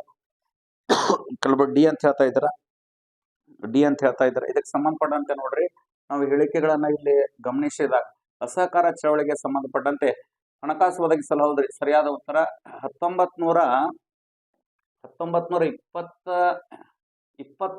ಸಂದರ್ಭ ರೀ. 1920 ಆಗಸ್ಟ್ ತಿಂಗಳ 1ನೇ ತಾರೀಕು ಬಾಲ್ ಗಂಗಾಧರ ತಿಲಕ್ ಅವರು ನಮ್ಮನ್ನ ಅಗಲ್ತಾರ ಮಹಾರಾಷ್ಟ್ರದ ತಿಲಕವಾಡ ಅಂತಕ್ಕಂಥ ಸ್ಥಳದಲ್ಲಿ. ಇದಕ್ಕೆ ಸಂಬಂಧಪಟ್ಟಂತೆ ಹಣಕಾಸು ಒದಗಿಸಲು ತಿಲಕರ ಸ್ವರಾಜ್ ನಿಧಿಯಿಂದ ಅವರು ಸ್ಥಾಪಿಸಲಾಯಿತು. ಇದು ಸರಿಯಾದ ಹೇಳಿಕೆ ರೀ. ಇದೂನು ಸರಿಯಾದ ಹೇಳಿಕೆ ಅಂತಕ್ಕಂಥದ್ದು. ಚೌರಾಚೌರಿ ಘಟನೆ ಇದು ಸರಿಯಾದ ಹೇಳಿಕೆ, ಇದೂನು ಸರಿಯಾದ ಹೇಳಿಕೆ. ಸರಿಯಾದ ಉತ್ತರ ತಾವೆಲ್ಲ ವ್ಯವಸ್ಥಿತವಾಗಿ ಗುರುತಿಸಿರಿ ಅಂತ ಭಾವಿಸ್ತೇವೆ. ಡಿ ಅಂತ ಹೇಳ್ತಾ ಇದ್ದೀರಾ. ಹೌದು, ಸರಿಯಾದ ಉತ್ತರ ಮೇಲಿನ ಎಲ್ಲವೂ. ಅಸಹಕಾರ ಚಳವಳಿಗೆ ಸಂಬಂಧಪಟ್ಟಂತೆ ಒಂದು ಸ್ಪಷ್ಟ ಅರಿವಾದಾಗ ಮಾತ್ರ ಇದಕ್ಕೊಂದು ಒಳ್ಳೆ ಬೆಲೆಯನ್ನ ತಾವು ಕೊಡಕ್ ಸಾಧ್ಯ ಅಂತಕ್ಕಂಥದ್ದು. ಚೌರಾಚೌರಿ ಘಟನೆ ನಂತರನ ಈ ಅಸಹಕಾರ ಚಳವಳಿಯನ್ನ ಹಿಂತೆಗೆದುಕೊಳ್ಳ ಗಾಂಧೀಜಿಯವರು ಪ್ರಯತ್ನ ಮಾಡ್ತಾರೆ. ಇದಕ್ಕೆ ಸಂಬಂಧಪಟ್ಟಂತೆ ಗಂಗಾಧರ ದೇಶಪಾಂಡೆ ಆಗಿರ್ಬೋದು, ಹನುಮಂತರಾವ್ ದೇಶಪಾಂಡೆ ಆಗಿರ್ಬೋದು, ಗೋವಿಂದರಾವ್ ಯಾಳಗಿ ಆಗಿರ್ಬೋದು, ಈ ತರ ಒಂದು ಹಲವಾರು ಮಹಾನ್ ನಾಯಕರು ಗಾಂಧೀಜಿಯವರ ಒಂದು ಪರ ಮತ್ತು ವಿರೋಧದ ವ್ಯವಸ್ಥೆಗೆ ಸಂಬಂಧಪಟ್ಟಂತೆ CR ದಾಸ್ ಅವರಾಗಿರ್ಬೋದು, ಮೋತಿಲಾಲ್ ನೆಹರು ಅವರಾಗಿರ್ಬೋದು, ಹೊಸ ಸ್ವರಾಜ್ಯ ಪಕ್ಷವನ್ನ ಅವರು ಸ್ಥಾಪನೆ ಮಾಡಿದ್ರು ಅಂತಕ್ಕಂಥ ಒಂದು ದೃಷ್ಟಿಕೋನ ಇಟ್ಟುಕೊಂಡು ಇದಕ್ಕೆ ಪೂರಕವಾಗಿರ್ತಕ್ಕಂತಹ ಒಂದು ಮಾಹಿತಿಯನ್ನ ಕಲೆ ಹಾಕಿದಾಗ ಮಾತ್ರ ಅದಕ್ಕೆ ಸಾಧ್ಯ ಅಂತಕ್ಕಂಥದ್ದು. ಈ ದಿಶೆಯಲ್ಲಿ ಸರಿಯಾದ ಉತ್ತರ ಮೇಲಿನ ಎಲ್ಲವೂ ಸರಿಯಾದದ್ದು ನೋಡ್ರಿ. ಈ ದೃಷ್ಟಿಕೋನ ಇಟ್ಟುಕೊಂಡು ಇದನ್ನು ವ್ಯವಸ್ಥಿತವಾಗಿ ತಾವು ಅರ್ಥ ಮಾಡ್ಕೊರಿ, ನಿಮಗೆ ಒಳ್ಳೇದಾಗ್ತದ. ನಂತರ ಬರ್ತಕ್ಕಂಥ ಪ್ರಶ್ನೆ ಈ ರೀತಿಯಾಗಿದೆ. ಈ ಪ್ರಶ್ನೆ ನೋಡ್ರಿ, ಇದನ್ನ IAS ಪ್ರಶ್ನೆ ಪತ್ರಿಕೆಯಲ್ಲಿ ಕೇಳಿದ ಪ್ರಶ್ನೆಯನ್ನ ಸರಿಯಾಗಿ ತಾವೆಲ್ಲ ಓದ್ರಿ ಅಂತಕ್ಕಂಥದ್ದು. ಬಾಬರ ಭಾರತದ ಮೇಲೆ ದಾಳಿ ನಡೆಸಿದಾಗ ದಕ್ಷಿಣ ಭಾರತದಲ್ಲಿ ವಿಜಯನಗರವನ್ನು ಆಳುತ್ತಿದ್ದ ದೊರೆ ಯಾರು ಅಂತಕ್ಕಂಥದ್ದು. ಇದು ನಮ್ಮ ಕರ್ನಾಟಕದ ಇತಿಹಾಸಕ್ಕೆ ಸಂಬಂಧಪಟ್ಟಂತೆ ಇರ್ತಕ್ಕಂಥ ಪ್ರಶ್ನೆ. ಸಾಳ್ವ ನರಸಿಂಹ ಅಥವಾ ಸಾಳ್ವ ನರಸನಾಯಕ ಒಂದನೇ ಆಯ್ಕೆ ಸಾಳ್ವ ನರಸನಾಯಕ, ಎರಡನೇ ಆಯ್ಕೆ ಎರಡನೇ ದೇವರಾಯ, ಮೂರನೇ ಆಯ್ಕೆ ಕೃಷ್ಣದೇವರಾಯ, ನಾಲ್ಕನೇ ಆಯ್ಕೆ ಸದಾಶಿವರಾಯ. ತಾವೆಲ್ಲ ಉತ್ತರವನ್ನ ಗುರುತಿಸ್ರಿ. ಕೃಷ್ಣದೇವರಾಯ ಅಂತ ಹೇಳ್ತಾ ಇದ್ದೀರಾ, ಸಿ ಅಂತ ಹೇಳ್ತಾ ಇದ್ದೀರಾ, ಸಿ ಅಂತ ಹೇಳ್ತಾ ಇದ್ದೀರಾ, ಸಿ ಅಂತ ಹೇಳ್ತಾ ಇದ್ದೀರಾ, ಸಿ ಅಂತ ಹೇಳ್ತಾ ಇದ್ದೀರಾ. ಇದಕ್ಕೆ ಸಂಬಂಧಪಟ್ಟಂತೆ ನೋಡ್ರಿ, ನಾವೀಗ ಇದರ ವಿಷಯ ವಸ್ತುವಿನ ಒಂದು ಅಧ್ಯಯನವನ್ನು ನಾವು ಕೈಗೊಳ್ಳೋಣ. ಬಾಬರ್ನ ಅವಧಿ ನಮಗೆ ಸ್ಪಷ್ಟವಾಗಿ ಗೊತ್ತಿರ್ಬೇಕ್ರಿ.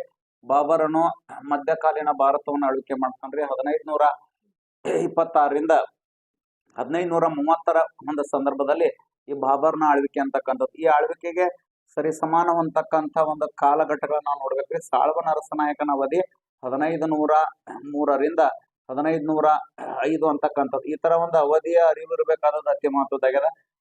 ಎರಡನೇ ದೇವರಾಯನ ಅವಧಿ 1424ರಿಂದ 1446 ಅವಧಿ ಒಳಗೆ ಎರಡನೇ ದೇವರಾಯ ಇದ್ದ ಅಂತಕ್ಕಂಥದ್ದು.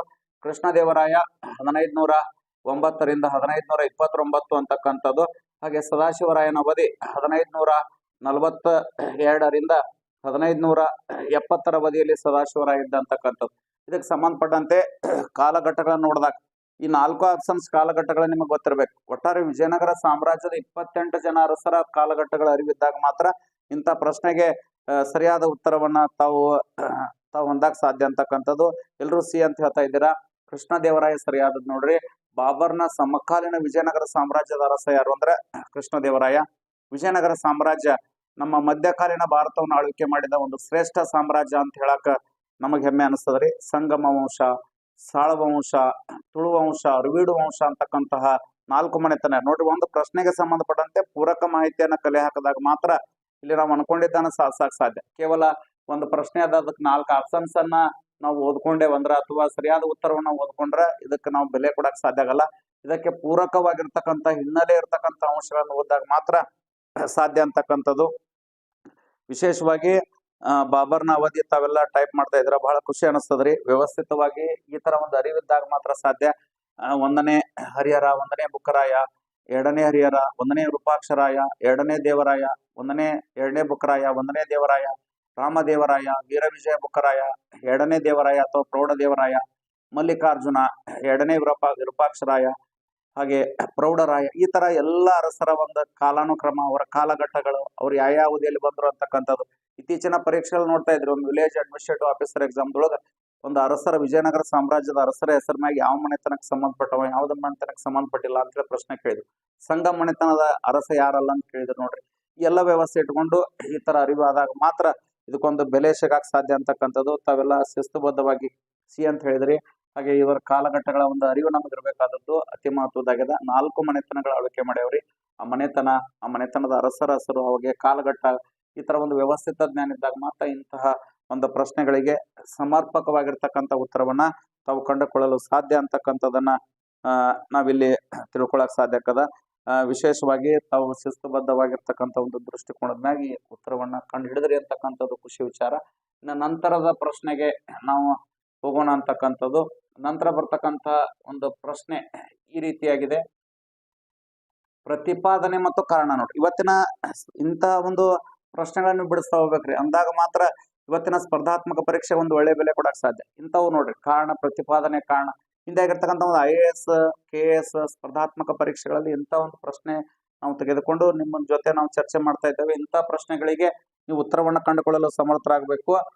ಪ್ರತಿಪಾದನೆ ನೋಡ್ರಿ, ರಂಜಿತ್ ಸಿಂಗ್ ಮತ್ತು ಈಸ್ಟ್ ಇಂಡಿಯಾ ಕಂಪನಿ ನಡುವೆ ಏಪ್ರಿಲ್ 25-18/9 ಅಮೃತ್ಸರ್ ಒಪ್ಪಂದವಾಯಿತು. ಇದು ಪ್ರತಿಪಾದನೆ ಅಂತಕ್ಕಂಥದ್ದು. ಕಾರಣ ರೀ, ರಂಜಿತ್ ಸಿಂಗ್ ಅನ್ನೋ ಕಂಪನಿಯ ಸಹಾಯದಿಂದ ಸಾಮ್ರಾಜ್ಯ ವಿಸ್ತರಿಸಲು ಬಯಸಿದನು ಅಂತಕ್ಕಂಥದ್ದು. 2 ಹೇಳಿಕೆಗಳದವ್ರಿ. ಒಂದನೇ ಆಯ್ಕೆ ಎ ಮತ್ತು ಆರ್ ಎರಡೂ ಸರಿ. ಆರ್ ಎಗೆ ಸರಿಯಾದ ವಿವರಣೆ ಆಗಿದೆ. ಎ ಮತ್ತು ಆರ್ ಎರಡೂ ಸರಿ, ಆದರೆ ಆರ್ ಎಗೆ ಸರಿಯಾದ ವಿವರಣೆ ಅಲ್ಲ. ಸಿ ಆಯ್ಕೆ ರೀ, ಎ ಸರಿಯಾಗಿದೆ ಆದರೆ ಆರ್ ತಪ್ಪಾಗಿದೆ. ಡಿ ಆಯ್ಕೆ ರೀ, ಎ ತಪ್ಪಾಗಿದೆ ಆದರೆ ಆರ್ ಸರಿಯಾಗಿದೆ. ವ್ಯವಸ್ಥಿತವಾಗಿ ಇದಕ್ಕೆ ತಾವೆಲ್ಲ ಉತ್ತರವನ್ನ ಕಮೆಂಟ್ ಮಾಡ್ರಿ. ಉತ್ತರವನ್ನ ಕಮೆಂಟ್ ಮಾಡ್ರಿ, ಬೇಗ ಬೇಗ ಕಮೆಂಟ್ ಮಾಡ್ರಿ. ಶಿವು KS ಆಕಾಂಕ್ಷಿ ಸಿ ಅಂತ ಹೇಳ್ತಾ ಇದ್ದೀರಾ, ಬೇಗ ಬೇಗ ಕಮೆಂಟ್ ಮಾಡಿ.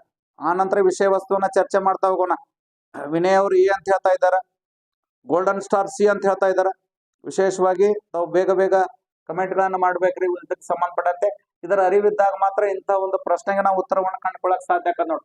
ರಣಜಿತ್ ಸಿಂಗ್ ಮತ್ತು ಈಸ್ಟ್ ಇಂಡಿಯಾ ಕಂಪನಿ ನಡುವೆ ಏಪ್ರಿಲ್ 25, 1809 ಅಮೃತ್ಸರ್ ಒಪ್ಪಂದ ಹಾಕಿದ್ರು. ಹೌದ್ರಿ, ಇದು ಸತ್ಯವಾಗಿರ್ತಕ್ಕಂಥದ್ದು. ಅಮೃತ್ಸರ್ ಒಪ್ಪಂದ ರಣಜಿತ್ ಸಿಂಗ್ ಮತ್ತು ಈ ಸಂದರ್ಭದಲ್ಲಿ ಲಾರ್ಡ್ ಫಸ್ಟ್ ಮಿಂಟೋ ಅಂತಕ್ಕಂಥ ಒಬ್ಬ ಬಂಗಾಳದ ಗವರ್ನರ್ ಜನರಲ್ ಆಳ್ವಿಕೆ ಮಾಡ್ತಿದ್ದ ಅಂತಕ್ಕಂಥದ್ದು. ವಿಶೇಷವಾಗಿ ಅಮೃತ್ಸರ್ ಒಪ್ಪಂದಕ್ಕೂ ಈಸ್ಟ್ ಇಂಡಿಯಾ ಕಂಪನಿ ಸಹಾಯ ಸಾಮ್ರಾಜ್ಯ ವಿಸ್ತಾರಕ್ಕೂ ಯಾವುದೇ ಸಂಬಂಧ ಇಲ್ಲ. ವಿಶೇಷವಾಗಿ ಈ ಒಪ್ಪಂದ ಆಗಿದ್ದು ಈ ಸಿಖ್ ಸಮುದಾಯದವರು ಮತ್ತು ಇಂಗ್ಲಿಷರ ಮಧ್ಯೆ ಆಗಿರ್ತಕ್ಕಂಥ ಒಂದು ಒಪ್ಪಂದ ರೀ. ಸಟ್ಲೇಜ್ ಅಂತಕ್ಕಂಥ ಒಂದು ನದಿ ಬರ್ತದ್ರಿ. ಇದು ವಿಶೇಷವಾಗಿ ಸಿಂಧು ನದಿ ಉಪನದಿ ಅಂತಕ್ಕಂಥದ್ದು. ಈ ಸಟ್ಲೇಜ್ ನದಿ ಅನ್ನ ಕೇಂದ್ರವಾಗಿಟ್ಟುಕೊಂಡು ಉತ್ತರ ಮತ್ತು ದಕ್ಷಿಣ ಅಂತಕ್ಕಂಥ ವ್ಯವಸ್ಥೆಗೆ ಸಂಬಂಧಪಟ್ಟಂತೆ ದಕ್ಷಿಣಕ್ಕೆ ಸಿಖ್ ಸಮುದಾಯದವರು ಬರುವ ಹಾಗಿಲ್ಲ, ಉತ್ತರಕ್ಕೆ ಇಂಗ್ಲಿಷರು ಹೋಗುವಾಗಿಲ್ಲ. ಈ ಒಂದು ಒಪ್ಪಂದ ಆಗಿದ್ದು ಅಮೃತ್ಸರ್ ಒಪ್ಪಂದ. ಈಸ್ಟ್ ಇಂಡಿಯಾ ಕಂಪನಿಯ ಒಂದು ಸಹಾಯ ಪಡ್ಕೊಂಡು ರಂಜಿತ್ ಸಿಂಗ್ ಸಾಮ್ರಾಜ್ಯ ವಿಸ್ತರಿಸ್ತಾನೆ ಅನ್ನೋದಲ್ರಿ ಈ ಹೇಳಿಕೆ ತಪ್ಪು ಅಂತಕ್ಕಂಥದ್ದು. ತಾವೆಲ್ಲ ವಿಶೇಷವಾಗಿ ಸಿ ಅಂತ ಹೇಳ್ತಾರೆ, ಕೆಲವರು ಎ ಅಂತ ಹೇಳ್ತಾರೆ. ಎ ಅಂತ ಹೇಳ್ತಾರೆ, ಎ ಆಗಲ್ರಿ. ಎ ಮತ್ತು ಆರ್ ಎರಡೂ ಸರಿ. ಆರ್ ಎಗೆ ಸರಿಯಾದ ವಿವರಣೆ ಆಗಿದೆಲ್ಲ. ರಂಜಿತ್ ಸಿಂಗ್ ಕಂಪನಿ ಸಹಾಯದಿಂದ ಸಾಮ್ರಾಜ್ಯ ವಿಸ್ತರಿಸಲು ಬಯಸುವ ಉದ್ದೇಶ ಅಲ್ಲ. ಇವು ವಿಶೇಷವಾಗಿ ಸಟ್ಲೇಜ್ ಅಂತಕ್ಕಂಥ ನದಿಯನ್ನ ಕೇಂದ್ರವಾಗಿಟ್ಟುಕೊಂಡು ಇವ್ರು ಆ ಕಡೆ ಬರಂಗಿಲ್ಲ, ಅವ್ರ ಈ ಕಡೆ ಬರಂಗಿಲ್ಲ. ಈ ಒಂದು ದೃಷ್ಟಿಕೋನ ಇಟ್ಕೊಂಡು ಆಗಿರ್ತಕ್ಕಂಥ ಒಪ್ಪಂದ. ಇದಕ್ಕೂ ಯಾವುದೇ ರೀತಿಯ ಸಂಬಂಧ ಇಲ್ಲ. ಎ ಸರಿಯಾಗಿದೆ, ಆರ್ ತಪ್ಪಾಗಿದೆ. ನೋಡ್ರಿ, ಅದನ್ನ ಸ್ವಲ್ಪ ಕರೆಕ್ಷನ್ ಮಾಡ್ಕೊರಿ. ನಿಮಗ ಈ ರೀತಿ ಒಂದು ಪ್ರಶ್ನೆಗೆ ತಾವು ಉತ್ತರವನ್ನ ಕಂಡುಕೊಳ್ಳಾಕ ಸಾಧ್ಯ ಅಂತಕ್ಕಂಥದ್ದು. ಇನ್ನ ನಂತರ ಬರ್ತಕ್ಕಂಥ ಪ್ರಶ್ನೆ ರೀ. ನಂತರ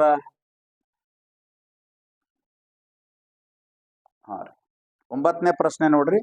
ನಮ್ಮ ಒಂದು ವಿಷಯ ವಸ್ತುನ 9ನೇ ಪ್ರಶ್ನೆ. ಯಾವ ಗುಂಪು ತಪ್ಪಾಗಿ ಹೊಂದಾಣಿಕೆಯಾಗಿದೆ ಅಂತಕ್ಕಂಥದ್ದು. ಯಾವ ಗುಂಪು ತಪ್ಪಾಗಿ ಹೊಂದಾಣಿಕೆಯಾಗಿದೆ? ಆಪ್ಷನ್ಸ್ ಗಳನ್ನ ಓದಬೇಕ್ರಿ. ಈ ಆಯ್ಕೆ ಮದ್ರಾಸ್ ಒಪ್ಪಂದ ಏಪ್ರಿಲ್ 4, 1769 ಮೊದಲ ಆಂಗ್ಲೋ ಮೈಸೂರು ಯುದ್ಧ ಅಂತಕ್ಕಂಥದ್ದು. ನಂತರ ಬಿ ಆಯ್ಕೆ ಮಂಗಳೂರು ಒಪ್ಪಂದ 1784, ಇದು ಮಾರ್ಚ್ ತಿಂಗಳ 11ನೇ ತಾರೀಕು ಆಗಿರ್ತಕ್ಕಂಥ ಒಪ್ಪಂದ ರೀ. ಈ ಡೇಟ್ಗಳ ಒಂದು ಅರಿವು ನಮ್ಗೆ ಇರ್ಬೇಕ್ರಿ, ಅಂದ್ರೆ ಮಾತ್ರ ಸಾಧ್ಯ ಆಕತ್. ಇದು ಮಾರ್ಚ್ ತಿಂಗಳ ಆಗಿರ್ತಕ್ಕಂಥ ಒಪ್ಪಂದ ರೀ. ಮಾರ್ಚ್ 11ನೇ ತಾರೀಕು ಹಾಕದ್ ನೋಡ್ರಿ. ಮಾರ್ಚ್ ತಿಂಗಳ 11ನೇ ತಾರೀಕು ಆಗಿರ್ತಕ್ಕಂಥ ಒಪ್ಪಂದ ಮಂಗಳೂರು ಒಪ್ಪಂದ. ಶ್ರೀರಂಗಪಟ್ಟಣ ಒಪ್ಪಂದ ಅದಲ್ರಿ, ಇದು 1792 ಮಾರ್ಚ್ ತಿಂಗಳ 18ನೇ ತಾರೀಕು. ಈ ತರ ನಿಮಗ ಡೇಟ್ಗಳ ಗೊತ್ತಿದ್ದಾಗ ಮಾತ್ರ ಇಲ್ಲ ಒಂದು ಅಂಕವನ್ನು ಪಡೆಯಕ್ ಸಾಧ್ಯ ಆಕತ್. ಪೋರ್ಟೋನೋವಾ ಒಪ್ಪಂದ ಅದರಿ 1781 4ನೇ ಆಂಗ್ಲೋ ಮೈಸೂರು ಯುದ್ಧ ನೋಡ್ರಿ. ಇಲ್ಲಿ ತಾವು ಉತ್ತರವನ್ನ ಕಮೆಂಟ್ ಮಾಡಿ ಅಂತಕ್ಕಂಥದ್ದು. ಯಾವ ಆಯ್ಕೆ ಅನ್ನೋದನ್ನ ಗುರುತಿಸ್ರಿ.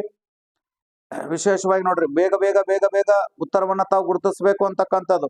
ಡಿ ಅಂತ ಹೇಳ್ತಾ ಇದ್ದೀರಾ. ವಿಶೇಷವಾಗಿ ಎಲ್ಲರೂ ಸರಿಯಾದ ಉತ್ತರವನ್ನ ಗುರುತಿಸ್ತಾ ಇದ್ದೀರಿ. ಇನ್ನು ನಾವು ಇದರ ಒಂದು ವಿಷಯ ವಸ್ತುವನ್ನ ಅರ್ಥ ಮಾಡ್ಕೊಳ್ಳೋಣ ಅಂತಕ್ಕಂಥದ್ದು. ಸುಮಾರು ಒಪ್ಪಂದಗಳಾಕವ್ರಿ ನಮ್ಮ ಆಧುನಿಕ ಭಾರತ ಇತಿಹಾಸದಲ್ಲಿ.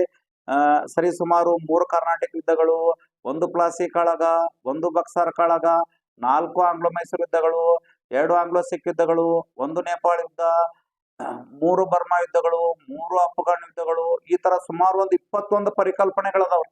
ವಿಶೇಷವಾಗಿ ನಮ್ಮ ಆಧುನಿಕ ಭಾರತಕ್ಕೆ ಸಂಬಂಧಪಟ್ಟಂತೆ. ಈ ಆಧುನಿಕ ಭಾರತಕ್ಕೆ ಸಂಬಂಧಪಟ್ಟಂತೆ 10 ಹಲವಾರು ರೀತಿ ಒಪ್ಪಂದಗಳಾಕವ್. ಮೊನ್ನೆ ಇತ್ತೀಚೆಗೆ ಪಂಚಾಯತ್ ಡೆವಲಪ್ಮೆಂಟ್ ಆಫೀಸರ್ ಎಕ್ಸಾಮ್ ದಲ್ಲಿ 3ನೇ ಕರ್ನಾಟಕ ಯುದ್ಧದ ಒಪ್ಪಂದ ಕೇಳಿದ್ರು. ಅದು ಪ್ಯಾರಿಸ್ ಒಪ್ಪಂದ ಅಂತಕ್ಕಂಥದ್ದು. ಎಕ್ಸ್ಲಾ ಚಾಪೆಲ್ ಒಪ್ಪಂದ, ಪಾಂಡಿಚೇರಿ ಒಪ್ಪಂದ, ಪ್ಯಾರಿಸ್ ಒಪ್ಪಂದ, ಅಲಿನಗರ ಒಪ್ಪಂದ. ಈ ತರ ನೀವು ಹೊರದಂಗ ಒಪ್ಪಂದಗಳ ಹೆಸರು ಹೇಳಿದಾಗ ಮಾತ್ರ ಸಾಧ್ಯ ಆಕದ್ರಿ. ಇಲ್ಲಿ ತಾವೆಲ್ಲ ವಿಶೇಷವಾಗಿ ಡಿ ಎಲ್ಲರೂ ಸರಿಯಾದ ಉತ್ತರ ಹೇಳಿದ್ರಿ. ಹೌದ್ರಿ, ಇದು ತಪ್ಪಾದ ಹೇಳಿಕೆ ಅಂತಕ್ಕಂಥದ್ದು. ಪೋರ್ಟೋನೋವಾ ಒಪ್ಪಂದ ಅಲ್ರಿ, ಪೋರ್ಟೋನೋವಾ ಕಾಳಗ ಅಂತಕ್ಕಂಥದ್ದು. ಅದರ ಅರಿವು ನಮ್ಗಿರ್ಬೇಕು. ಯಾವ್ದು ಕಾಳಗ, ಯಾವ್ದು ಒಪ್ಪಂದ ಅಂತಕ್ಕಂಥ ವಿಚಾರ ಇದ್ದಾಗ ಮಾತ್ರ ಇಲ್ಲಿ ನಾವು ಅಂಕಗಳನ್ನ ಪಡಿಬಹುದ್ರಿ. ಅಲಿನಗರ ಒಪ್ಪಂದ, ಅಲಹಾಬಾದ್ ಒಪ್ಪಂದ, ಮದ್ರಾಸ್ ಒಪ್ಪಂದ, ಮಂಗಳೂರು ಒಪ್ಪಂದ, ಶ್ರೀರಂಗಪಟ್ಟಣ ಒಪ್ಪಂದ, ಸೂರತ್ ಒಪ್ಪಂದ, ಪುರಂದರ ಒಪ್ಪಂದ, ಸಾಲ್ಬಾಯ್ ಒಪ್ಪಂದ, ಬೆಸಿನ್ ಒಪ್ಪಂದ, ಪುಣಾ ಒಪ್ಪಂದ, ಲಾಹೋರ್ ಒಪ್ಪಂದ, ಗಂಡಮಕ್ ಒಪ್ಪಂದ, ಹಲವಾರು ರೀತಿಯಲ್ಲಿ ಈ ತರ ಒಪ್ಪಂದಗಳನ್ನ ಹೇಳ್ತಾ ಹೋದ್ರೆ ಬೆಳಕಾಗಿ ಬಿಡ್ತದ. ಆ ತರ ಒಪ್ಪಂದಗಳು ನಮ್ಮ ಆಧುನಿಕ ಭಾರತ ಇತಿಹಾಸದಲ್ಲಾಗಿರ್ತಕ್ಕಂಥದ್ದನ್ನ ನಾವಿಲ್ಲಿ ಸ್ಮರಿಸಬಹುದು. ತಾವೆಲ್ಲ ಬಹಳ ಶಿಸ್ತುಬದ್ಧ ಉತ್ತರವನ್ನ ತಾವು ಕೊಡ್ತಾ ಇದ್ದೀರಾ ಅಂತಕ್ಕಂಥದ್ರು. ವಿಶೇಷವಾಗಿ ನೋಡಿ ಶಿವು KS ಆಕಾಂಕ್ಷಿ ಅಂತಕ್ಕಂಥವ್ರು ಅವರು ಸರಿಯಾದ ಉತ್ತರವನ್ನ ಕೊಡ್ತಾ ಇದ್ದಾರೆ. ವೇಗವಾಗಿ ತಾವು ಉತ್ತರವನ್ನ ಹೇಳ್ತಾ ಇದ್ದಾರೆ. ಬಹಳ ಖುಷಿ ಅನಿಸ್ತದೆ. ಎಲ್ಲರಿಗೂ ಸರಿಯಾದ ಉತ್ತರ ಹೇಳಿದವರಿಗೆ ನಮ್ಮ ಪರವಾಗಿ ತಮಗೆಲ್ಲ ಅಭಿನಂದನೆಗಳು ಅಂತಕ್ಕಂಥದ್ದನ್ನ ನಾವಿಲ್ಲಿ ಸ್ಮರಿಸಬಹುದು. ಪೋರ್ಟೋನೋವಾ ಅಂತಕ್ಕಂಥದ್ದು ಕಾಳಗರಿ ಇದಾಗಿದ್ದು ಗೊತ್ತಿರ್ಬೇಕು ನಮಗ. 1781 ಜುಲೈ ತಿಂಗಳ 1ನೇ ತಾರೀಕು ನೋಡ್ರಿ. ಈ ಜುಲೈ 1 ನಿಮ್ಮ ಜೀವನ ಬದಲಾಯಿಸ್ತದೆ. ಇಂಥವ್ ನೋಡ್ರಿ ನೀವು ಪರೀಕ್ಷಾ ದೃಷ್ಟಿಯಿಂದ ತಯಾರಾಗ್ತಕ್ಕಂಥದ್ದು. ಈ ಅಸಿಸ್ಟೆಂಟ್ ಪ್ರೊಫೆಸರ್, D.Ed, B.Ed ಇಂಥ ಉನ್ನತ ಸ್ಪರ್ಧಾತ್ಮಕ ಪರೀಕ್ಷೆಯಲ್ಲಿ ಇಂಥ ಡೇಟ್ಗಳನ್ನ ಕೇಳ್ಯಾರ. ಪೋರ್ಟೋನೋವಾ ಅಂತಕ್ಕಂಥದ್ದು ಕಾಳಗರಿ ಇದು ಯಾರ್ಯಾರ ಮಧ್ಯೆ ಆಯ್ತು ಅಂದ್ರ ಹೈದರ್ ಅಲಿ ಮತ್ತು ಸರ್ ಐರ್ಕೂಟ್ ಮಧ್ಯ ಆಕತ್. ವಿಶೇಷವಾಗಿ 2ನೇ ಆಂಗ್ಲೋ ಮೈಸೂರು ಯುದ್ಧದಾಗ ಆಗಿರ್ತಕ್ಕಂಥದ್ದು ಪೋರ್ಟೋನೋವಾ ಅಥವಾ ಸೋಲಿಗನೂರು ಕಾಳಗ ಅಂತಕ್ಕಂಥದ್ದು ನಾವಿಲ್ಲಿ ಸ್ಮರಿಸ್ಬೇಕ್ರಿ. ಅಂದಾಗ ಮಾತ್ರ ಅದಕ್ಕೊಂದು ಬೆಲೆ ಸಿಗಾಕ್ ಸಾಧ್ಯ ಅಂತಕ್ಕಂಥದ್ದು. ಅವ್ರಿ ಪುಂಡ್ಲಿಕ್ ಅವ್ರ ನಮಸ್ತೆ ರೀ ಪುಂಡ್ಲಿಕ್ ಅವ್ರ. ವಿಶೇಷವಾಗಿ ಈ ತರ ನೋಡ್ರಿ 1781 ಜುಲೈ ತಿಂಗಳ 1ನೇ ತಾರೀಕು ಆಗಿರ್ತಕ್ಕಂಥದ್ದು ಪೋರ್ಟೋನೋವಾ ಒಪ್ಪಂದ ಅಂತಕ್ಕಂಥದ್ದು. ಇದು 4ನೇ ಆಂಗ್ಲೋ ಮೈಸೂರು ಯುದ್ಧಕ್ಕೆ ಸಂಬಂಧಪಡಲ್ರಿ. ಇದು 4ನೇ ಆಂಗ್ಲೋ ಮೈಸೂರು ಯುದ್ಧಕ್ಕೆ ಸಂಬಂಧಪಡತ್ತೆ ಯಾವುದೇ ಒಪ್ಪಂದಗಳೇ ಆಗಲ್ರಿ. ಕೆಲವ್ರು ಹೇಳ್ತಾರೆ ಶ್ರೀರಂಗಪಟ್ಟಣ ಒಪ್ಪಂದ ಅಂತೇಳಿ. ಟಿಪ್ಪು ಸುಲ್ತಾನ್ ಜೀವಂತ ಇದ್ದಾಗ ಮಾತ್ರ ಒಪ್ಪಂದ ಮಾಡ್ಕೊಳಕ್ ಸಾಧ್ಯ. ಇಲ್ಲಿ ಟಿಪ್ಪು ಸುಲ್ತಾನ್ ಮರಣ ಹೊಂದಿರ್ತಾನ. ಯಾವುದೇ ರೀತಿ ಒಪ್ಪಂದಗಳು 4ನೇ ಆಂಗ್ಲೋ ಮೈಸೂರು ಯುದ್ಧಕ್ಕೆ ಸಂಬಂಧಪಡಲ್ಲ. ಎಷ್ಟೋ ಜನ ಹೇಳ್ತಾರೆ ಶ್ರೀರಂಗಪಟ್ಟಣ ಅಂತ ಹೇಳಿ. ಅದು ಸಹಾಯಕ ಸೈನ್ಯ ಪದ್ಧತಿಯನ್ನು ಸ್ವೀಕರಿಸಿದ್ದು ಮುಮ್ಮಡಿ ಕೃಷ್ಣರಾಜ ಒಡೆಯರು ಲಾರ್ಡ್ ವೆಲ್ಲಸ್ಲಿಯಿಂದ ಸಹಾಯಕ ಸೈನ್ಯ ಪದ್ಧತಿಯನ್ನು ಸ್ವೀಕರಿಸಿದ್ದನ್ನ ನಾವಿಲ್ಲಿ ಸ್ಮರಿಸಬಹುದು ನೋಡ್ರಿ.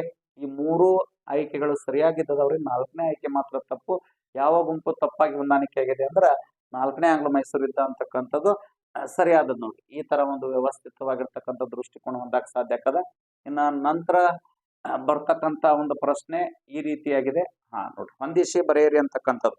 ನಾವು ಹೊಂದಿಸಿ ಬರೆಯಿರಿ, ಯಾವ ಹೇಳಿಕೆ ಸರಿಯಾಗಿದೆ, ಯಾವ ತಪ್ಪಾಗಿದೆ ಇಂಥವನ್ನ ನಾನು ಹೆಚ್ಚು ಆಯ್ಕೆ ಮಾಡ್ಕೊಂಡ್ ಬಂದ್ರಿ. ಇವತ್ತಿನ ಸ್ಪರ್ಧಾತ್ಮಕ ಪರೀಕ್ಷೆಗಳಲ್ಲಿ ಇಂಥ ಒಂದು ವ್ಯವಸ್ಥೆಯನ್ನ ನಾವು ನೋಡ್ತಾ ಹೋಗ್ತೇವೆ. ಇದನ್ನ ತಾವು ವ್ಯವಸ್ಥಿತವಾಗಿ ಹೊಂದಿಸಿ ನೋಡ್ರಿ. ಪಟ್ಟಿ 1 ಅಂತಕ್ಕಂಥದ್ದು, ಪಟ್ಟಿ 2 ಅಂತಕ್ಕಂಥದ್ದು ನೋಡ್ರಿ. ಇಲ್ಲಿ ಆಂಗ್ಲೋ ನೇಪಾಳ ಯುದ್ಧ ಅಂತಕ್ಕಂಥದ್ದು, ಮೊದಲ ಆಂಗ್ಲೋ ಅಫ್ಘಾನ್ ಯುದ್ಧ, 3ನೇ ಆಂಗ್ಲೋ ಅಫ್ಘಾನ್ ಯುದ್ಧ, ಮೊದಲ ಆಂಗ್ಲೋ ಸಿಖ್ ಯುದ್ಧ ಅಂತಕ್ಕಂಥದ್ದು.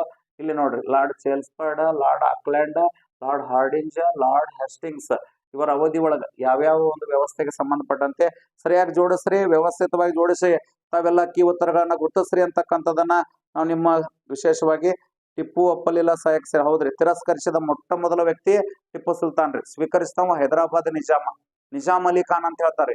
1798 ಸೆಪ್ಟೆಂಬರ್ ತಿಂಗಳ 1 ನೋಡ್ರಿ. ಅದನ್ನ ತಾವು ವ್ಯವಸ್ಥಿತವಾಗಿ ನೆನ್ಪಿಡ್ಬೇಕ್ರಿ. ವಿಶೇಷವಾಗಿ ಇದಕ್ಕೆ ಆಯ್ಕೆಯನ್ನ ತಾವು ಗುರುತಿಸ್ರಿ ಅಂತಕ್ಕಂಥದ್ದು ಸರಿಯಾದ ಪ್ರಮಾಣದಾಗ ತಾವು ಜೋಡಿಸ್ಬೇಕ್ರಿ. ವಿಶೇಷವಾಗಿ ಡಿ ಅಂತ ಹೇಳ್ತಾ ಇದ್ದೀರಾ. ನೋಡೋಣ್ರಿ, ಆ ನಂತರ ಚರ್ಚೆ ಮಾಡೋಣ. ತಮ್ಮ ಆಯ್ಕೆಯನ್ನ ಗುರುತಿಸ್ರಿ ಅಂತಕ್ಕಂಥದ್ದು. ವಿಶೇಷವಾಗಿ ಇಲ್ಲಿ ವೈಸ್ರಾಯರ ಅವಧಿ, ಗವರ್ನರ್ ಜನರಲ್ ಎಲ್ಲರೂ ಅದಾರ ಇದಾರೆ. ಸುಮಾರು ಒಂದು 35 ಜನ ಬರ್ತಾರೆ ಗವರ್ನರ್ ಜನರಲ್ ಮತ್ತು ವೈಸ್ರಾಯ್. ವಾರ್ನ್ ಹೆಸ್ಟಿಂಗ್ ಹಿಡಿದ ಲಾರ್ಡ್ ಮೌಂಟ್ ಬ್ಯಾಟನ್ ತನದ. Warren Hastings, Lord Cornwallis, Sir John Shore, Lord Wellesley, Sir George Barlow, Lord first Minto, Lord Hastings, Lord Amherst, Lord William Bentinck, Sir Charles Metcalfe, Lord Auckland, Lord Ellenborough, Lord first Hardinge, Lord Dalhousie, Lord Canning, Lord first Elgin, Lord Lawrence, Lord Mayo, Lord Northbrook, Lord Lytton, Lord Ripon, Lord Dufferin, Lord Lansdowne, lord second Elgin, Lord Curzon, Lord second Minto, Lord second Hardinge, Lord Chelmsford, Lord Reading, Lord Irwin, Lord Willingdon, Lord Linlithgow, Lord Wavell, Lord Mountbatten. ಈ ತರ ಸ್ಪಷ್ಟವಾಗಿರ್ತಕ್ಕಂಥ ಒಂದು governor general ವೈಸ್ರಾಯರ್ ಹೆಸರು ಗೊತ್ತಿರ್ಬೇಕ್ರಿ. ಅವ್ರ ಅವಧಿ ಗೊತ್ತಿರ್ಬೇಕು. ಅವ್ರ ಅವಧಿಯಲ್ಲಿ ಏನೇನು ಘಟನಾವಳಿಗಳು ಆಗ್ಯಾವ ಅಂತಕ್ಕಂಥ ಅರಿವು ಗೊತ್ತಿದ್ದಾಗ ಇಂತಹ ಪ್ರಶ್ನೆಗಳಿಗೆ ಸರಿಯಾದಾಗಿರ್ತಕ್ಕಂಥ ಉತ್ತರವನ್ನ ತಾವೆಲ್ಲ ಕಂಡುಕೊಳ್ಳಕ್ ಸಮರ್ಥರಾಗ್ತೀರಿ ಅಂತಕ್ಕಂಥದ್ದು ನಮ್ಮ ಉದ್ದೇಶ ಅಂತಕ್ಕಂಥದ್ದು. ವ್ಯವಸ್ಥಿತವಾಗಿ ತಾವು ಆಯ್ಕೆಗಳನ್ನ ಗುರುತಿಸ್ರಿ ಅಂತಕ್ಕಂಥದ್ದು. ವಿಶೇಷ ಹೊಡಿ ಶಾವ್ಗೆ ಮಜ್ಜಿಗೆ ತಿರಿಲ್ರಿ, ಹೊಡಿಯಲ್ರಿ, ಆ ನಂತರ ಹೊಡಿಯೋಣ. ತಾವು ವ್ಯವಸ್ಥಿತವಾಗಿ ಶಿಸ್ತುಬದ್ಧವಾಗಿ ಈ ಒಂದು ಆಯ್ಕೆಯನ್ನ ಗುರುತಿಸ್ರಿ ಅಂತಕ್ಕಂಥದ್ದು. ವಿಶೇಷವಾಗಿ ತಾವು ಬೇಗ ಆನ್ಸರ್ ಅನ್ನು ಮಾಡ್ಬೇಕು ಅಂತಕ್ಕಂಥದ್ದು ನೋಡೇ ಬಿಡು. ವಿಶೇಷವಾಗಿ ಪ್ರಥಮ ಆಂಗ್ಲೋ ನೇಪಾಳ ಯುದ್ಧ ಇದಾಗಿದ್ದು ವರ್ಷ ನಮಗ ಸ್ಪಷ್ಟವಾಗಿ ಗೊತ್ತಿರ್ಬೇಕ್ರಿ. ವಿಶೇಷವಾಗಿ ಪ್ರಥಮ ಆಂಗ್ಲೋ ನೇಪಾಳ ಯುದ್ಧ ಅಂತಕ್ಕಂಥದ್ದಾಗಿದ್ದು 1814 ಸಂದರ್ಭದಲ್ಲಿ ಅಂತಕ್ಕಂಥದ್ದು. 1814 ಸಂದರ್ಭದಲ್ಲಿ ಪ್ರಥಮ ಆಂಗ್ಲೋ ನೇಪಾಳ ಯುದ್ಧ ಆಕದ. ಈ ಸಂದರ್ಭದಲ್ಲಿ ಇದ್ದ ಗವರ್ನರ್ ಜನರಲ್ ಯಾರಾಗಿರ್ತಾರಂದ್ರೆ ಈ ತರ ಲಾರ್ಡ್ ಹೆಸ್ಟಿಂಗ್ಸ್ ಗವರ್ನರ್ ಜನರಲ್ ಆಗಿದ್ದ ಅಂತಕ್ಕಂಥದ್ದು. ಮೊದಲ ಆಂಗ್ಲೋ ಅಫ್ಘಾನ್ ಯುದ್ಧ ಆಗಿದ್ರಿ 1839ರಿಂದ. ನೋಡ್ರಿ, ಈ ತರ ಅರಿವಿರ್ಬೇಕ್ರಿ ಮಗ. ಕಾಲಘಟ್ಟಗಳ ಅರಿವಿದ್ದಾಗ ಮಾತ್ರ ಒಂದು ಬೆಲೆ ಸಿಗಕ್ ಸಾಧ್ಯ. 1839ರಿಂದ 42ರ ಅವಧಿಯಲ್ಲಿ ಆಗಿರ್ತಕ್ಕಂಥದ್ರಿ ಪ್ರಥಮ ಆಂಗ್ಲೋ ಅಫ್ಘಾನ್ ಯುದ್ಧ ಅಂತಕ್ಕಂಥದ್ದು. ಈ ತರ ಒಂದು ಅರಿವು ಇರ್ಬೇಕ್ರಿ, ಅಂದ್ರ ಮಾತ್ರ ಸಾಧ್ಯ ಆಕದ್ರಿ. ಈ ಕಾಲಘಟ್ಟಗಳ ಅರಿವು ಇದ್ದಾಗ ಎಂತ ಪ್ರಶ್ನೆಗೆ ಉತ್ತರವನ್ನ ಕಂಡುಕೊಳ್ಳಾಕ ತಾವೆಲ್ಲ ಸಮರ್ಥರಾಗ್ತೀರಿ ಅಂತಕ್ಕಂಥದ್ದು ನಮ್ಮ ಉದ್ದೇಶ ರೀ. ಪ್ರಥಮ ಆಂಗ್ಲೋ ಅಫ್ಘಾನ್ ಯುದ್ಧ ನಡೆದ ಸಂದರ್ಭದಲ್ಲಿ ಇದ್ದ ಗವರ್ನರ್ ಜನರಲ್ ನೋಡಿ ಸರಿಯಾಗಿ ಅವರ ಹೊಂದಾಣಿಕೆ ಮಾಡಿಬಿಟ್ಟಾರೆ. ಏನೋ ಸಮಸ್ಯೆ ಒಮ್ಮೊಮ್ಮೆ ಅವರ ಹೊಂದಾಣಿಕೆ ಮಾಡಿರ್ತಾರ, ಸುಮ್ನೆ ನಾವು ಆ ಕಡೆ ಒಂದ್ ಈ ಕಡೆ ಸುಮ್ನೆ ಜೋಡಿಸ್ತೇವೆ. ಆ ಮನಸ್ಥಿತಿ ಇರ್ಬೋ ಒಮ್ಮೊಮ್ಮೆ ಅವರೇ ಕೊಟ್ಬಿಟ್ಟಿರ್ತಾರೆ ಮ್ಯಾಚ್ ದ ಫಾಲೋವಿಂಗ್. ಆ ಮನಸ್ಥಿತಿ ಇದ್ದಾಗ ಸಾಧ್ಯ ಆಕದ್ರಿ. ಇನ್ನು ಮೂರನೇ ಆಂಗ್ಲೋ ಅಫ್ಘಾನ್ ಯುದ್ಧ ನೋಡ್ರಿ. ಮೂರನೇ ಆಂಗ್ಲೋ ಅಫ್ಘಾನ್ ಯುದ್ಧ 1919ರಿಂದ 1920ರ ಸಂದರ್ಭದಲ್ಲಿ ಆಗಿರ್ತಕ್ಕಂಥದ್ದು. ಈ ಸಂದರ್ಭದಲ್ಲಿದ್ದ ಗವರ್ನರ್ ಜನರಲ್ ವೈಸ್ರಾಯ್ ಆಗಿರ್ತಾನ್ರಿ. ವೈಸ್ರಾಯ್ ಯಾರಾಗಿದ್ರು ಅಂದ್ರ ಲಾರ್ಡ್ ಚೆಲ್ಸ್ಫರ್ಡ್ ಆಗಿದ್ದ ಅಂತಕ್ಕಂಥದ್ದು. ಮೊದಲ ಆಂಗ್ಲೋ ಸಿಖ್ ಯುದ್ಧ ನಡೆದ ಸಂದರ್ಭದಲ್ಲಿ ಲಾರ್ಡ್ ಹಾರ್ಡಿಂಜ್, ಫಸ್ಟ್ ಹಾರ್ಡಿಂಜ್ ನೋಡ್ರಿ. ಇಬ್ಬರು ಹಾರ್ಡಿಂಜ್ ಅದಾರೆ, ಒಬ್ಬರು ಫಸ್ಟ್ ಹಾರ್ಡಿಂಜ್ ಇನ್ನೊಬ್ಬ ಸೆಕೆಂಡ್ ಹಾರ್ಡಿಂಜ್. ಒಬ್ಬ ಫಸ್ಟ್ ಮಿಂಟೋ ಅಂತ ಬರ್ತಾನೆ, ಇನ್ನೊಬ್ಬ ಸೆಕೆಂಡ್ ಮಿಂಟೋ ಅಂತ ಬರ್ತಾನೆ. ಇದರ ಅರಿವು ನಮ್ಗೆ ಇರ್ಬೇಕು ನೋಡ್ರಿ. ಈ ತರ ಗುರ್ತಿಸಾಗ ನೋಡ್ರಿ. ಎ ಅಂತಕ್ಕಂಥ A4 ಎಲ್ಲಿ ಅದ್ ನೋಡ್ಬೇಕ್ರಿ. ನೋಡ್ರಿ ಒಂದ ಸಿಕ್ಬಿಡ್ರಿ, ಮುಗೋದಾಯ್ತು. ಈ ತರ ಒಂದ್ ಮನಸ್ಥಿತಿ ಇರ್ಬೇಕ್ರಿ. ಮ್ಯಾಚ್ ದ ಫಾಲೋವಿಂಗ್ ಒಳಗ ಸ್ಪರ್ಧಾತ್ಮಕ ಪರೀಕ್ಷೆಗಳಲ್ಲಿ ಅಪಾರ ಪಾಂಡಿತ್ಯ ಜ್ಞಾನ ಇದ್ ನಡೆಯಲ್ರಿ. ಒಂದು ಗೊತ್ತಾದ್ರೆ ಸಾಕ್ರಿ, ನಿಮ್ಗೆ ಉಳಿದಿದ್ದ ಒಟ್ಟ ನೋಡಕ್ ಹೋಗ್ಬೇಡ, ನೋಡೋ ಅವಶ್ಯಕತೆ ಇಲ್ಲ ಅಂತಕ್ಕಂಥದನ್ನ ತಾವಿಲ್ಲಿ ಸ್ಮರಿಸ್ಬೇಕ್ರಿ. ಕರುನಾಡ ಹುಡುಗ 1919 ಅಂತ ಹೇಳ್ತಾ ಇದ್ರ. ಹೌದ್ರಿ, 1845ರ ಸಂದರ್ಭದಲ್ಲಿ ಈ ಮೊದಲ ಆಂಗ್ಲೋ ಸಿಖ್ ಯುದ್ಧ ಐತ್ರಿ. ಹೌದ್ರಿ, ಒಪ್ಕೋಬೇಕಾದ ವಿಚಾರ. 45ರಿಂದ 1846 ಸಂದರ್ಭದಲ್ಲಿ ಆಗಿರ್ತಕ್ಕಂಥದ್ದು ಪ್ರಥಮ ಆಂಗ್ಲೋ ಸಿಖ್ ಯುದ್ಧ ರೀ. ಮೂರನೇ ಆಂಗ್ಲೋ ಅಫ್ಘಾನ್ ಯುದ್ಧ ಆಗಿದ್ದು 1919ರಿಂದ 20 ಅಂತಕ್ಕಂಥದ್ದು. ಮೊದಲ ಆಂಗ್ಲೋ ಅಫ್ಘಾನ್ ಯುದ್ಧ 1839ರಿಂದ 42 ಅಂತಕ್ಕಂಥದ್ದು. ಮೊದಲ ಆಂಗ್ಲೋ ನೇಪಾಳ ಯುದ್ಧ ಇರಾಕ್ ಒಂದಾಗಿದ್ರಿ. ಅದು ಮೊದಲ ಆಂಗ್ಲೋ ನೇಪಾಳ ಯುದ್ಧ 1814 ಅಂತಕ್ಕಂಥದ್ದು. ಈ ತರ ನೋಡ್ರಿ, ಸ್ಪರ್ಧಾತ್ಮಕ ಪರೀಕ್ಷೆಗಳಿಗೆ ಸಂಬಂಧಪಟ್ಟಂತೆ ಈ ತರ ಯುದ್ಧಗಳ ಒಂದು ಕಾಲಘಟ್ಟ ಅಂತಕ್ಕಂಥ ಒಂದು ಅರಿವು ಇರ್ಬೇಕ್ರಿ. ಅಂದ್ರ ಮಾತ್ರ ಸಾಧ್ಯ ಆಕದ. ಈ ತರ ಒಂದು ಸ್ಪರ್ಧಾತ್ಮಕ ಪರೀಕ್ಷೆಗಳಲ್ಲಿ ಒಂದು ಪ್ರಶ್ನೆಗಳನ್ನ ಕೇಳ್ತಕ್ಕಂಥ ಒಂದು ವ್ಯವಸ್ಥೆ ಇರುವುದರಿಂದ ಅದರ ಅರಿವು ಹೊಂದಾಗ ಮಾತ್ರ ಈ ಸಾಧ್ಯ ಅಂತಕ್ಕಂಥದನ್ನ ನಾವಿಲ್ಲಿ ಸ್ಮರಿಸ್ಬೇಕ್ರಿ. ಒಂದು ಪ್ರಶ್ನೆಗೆ 10 ಹಲವಾರು ಅಂಶಗಳನ್ನ ಕಲೆ ಹಾಕದಾಗ ಮಾತ್ರ ಸಾಧ್ಯ. ಇದಕ್ಕೆ ಪೂರಕವಾಗಿ ಲಾರ್ಡ್ ಚೆಲ್ಸ್ಫರ್ಡ್ ಅವಧಿಯಲ್ಲಿ ಏನೆಲ್ಲಾ ಘಟನಾವಳಿಗಳಾದವು ಅಂತಕ್ಕಂಥದ ಒಂದು ಅನುಕ್ರಮದ ಅರಿವು ಇರ್ಬೇಕ್ರಿ. ಇವನ ಅವಧಿಯಲ್ಲಿ ಹೋಮ್ ರೂಲ್ ಚಳವಳಿ ಹಾಕದ್ರಿ, ಚಂಪಾರಣ್ಯ ಸತ್ಯಾಗ್ರಹ ಹಾಕದ್ರಿ, ಅಹಮದಾಬಾದ್ ಗಿಣಿ ಸತ್ಯಾಗ್ರಹ ಹಾಕದ, ಖೇಡಾ ಸತ್ಯಾಗ್ರಹ ಹಾಕದ್ರಿ. ಅದ್ರ ಜೊತೆ ರೌಲತ್ ಕಾಯ್ದೆ ಅಂತಕ್ಕಂಥದ್ದು, ಜಲಿಯನ್ ವಾಲಾಬಾಗ್ ಹತ್ಯಾಕಾಂಡ ಅಂತಕ್ಕಂಥದ್ದು, ಖಿಲಾಫತ್ ಚಳವಳಿ ಅಂತಕ್ಕಂಥದ್ದು, ಅಸಹಕಾರ ಚಳವಳಿ ಅಂತಕ್ಕಂಥದ್ದು. ಈ ತರ ಆಧುನಿಕ ಭಾರತ ಇತಿಹಾಸದಲ್ಲಿ ಆಗಿರ್ತಕ್ಕಂಥ ಒಂದು ಘಟನಾವಳಿಗಳ ಅರಿವು ಇದ್ದಾಗ ಮಾತ್ರ ಸಾಧ್ಯ ಆಕದ್ರಿ. ವಿಶೇಷವಾಗಿ ಲಾರ್ಡ್ ಚೆಲ್ಸ್ಫರ್ಡ್ ಅವಧಿಯಲ್ಲಿ ಏನೆಲ್ಲಾ ಘಟನಾವಳಿಗಳು ಅದು ಅರಿವು ಇರ್ಬೇಕು.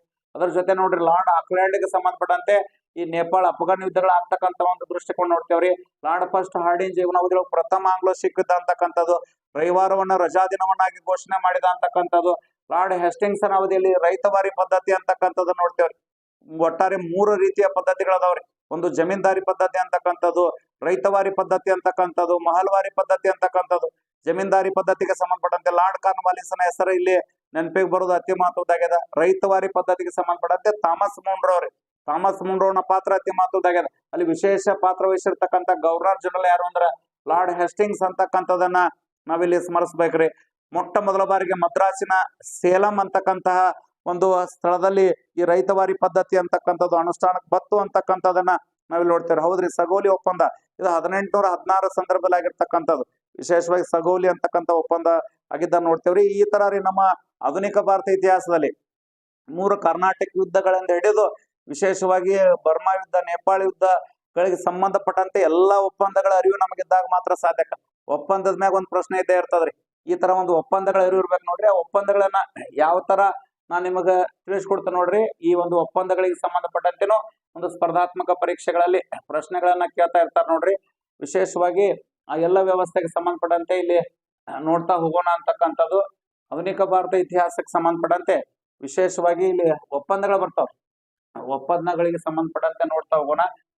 ವಿಶೇಷವಾಗಿ ಒಪ್ಪಂದ ನೋಡ್ರಿ. ವಿಶೇಷವಾಗಿ ಒಂದು ಒಪ್ಪಂದಗಳನ್ನ ನಾನು ನಿಮಗೆ ತಿಳಿಸ್ಕೊಡ್ತಾ ಇದ್ದೀನಿ.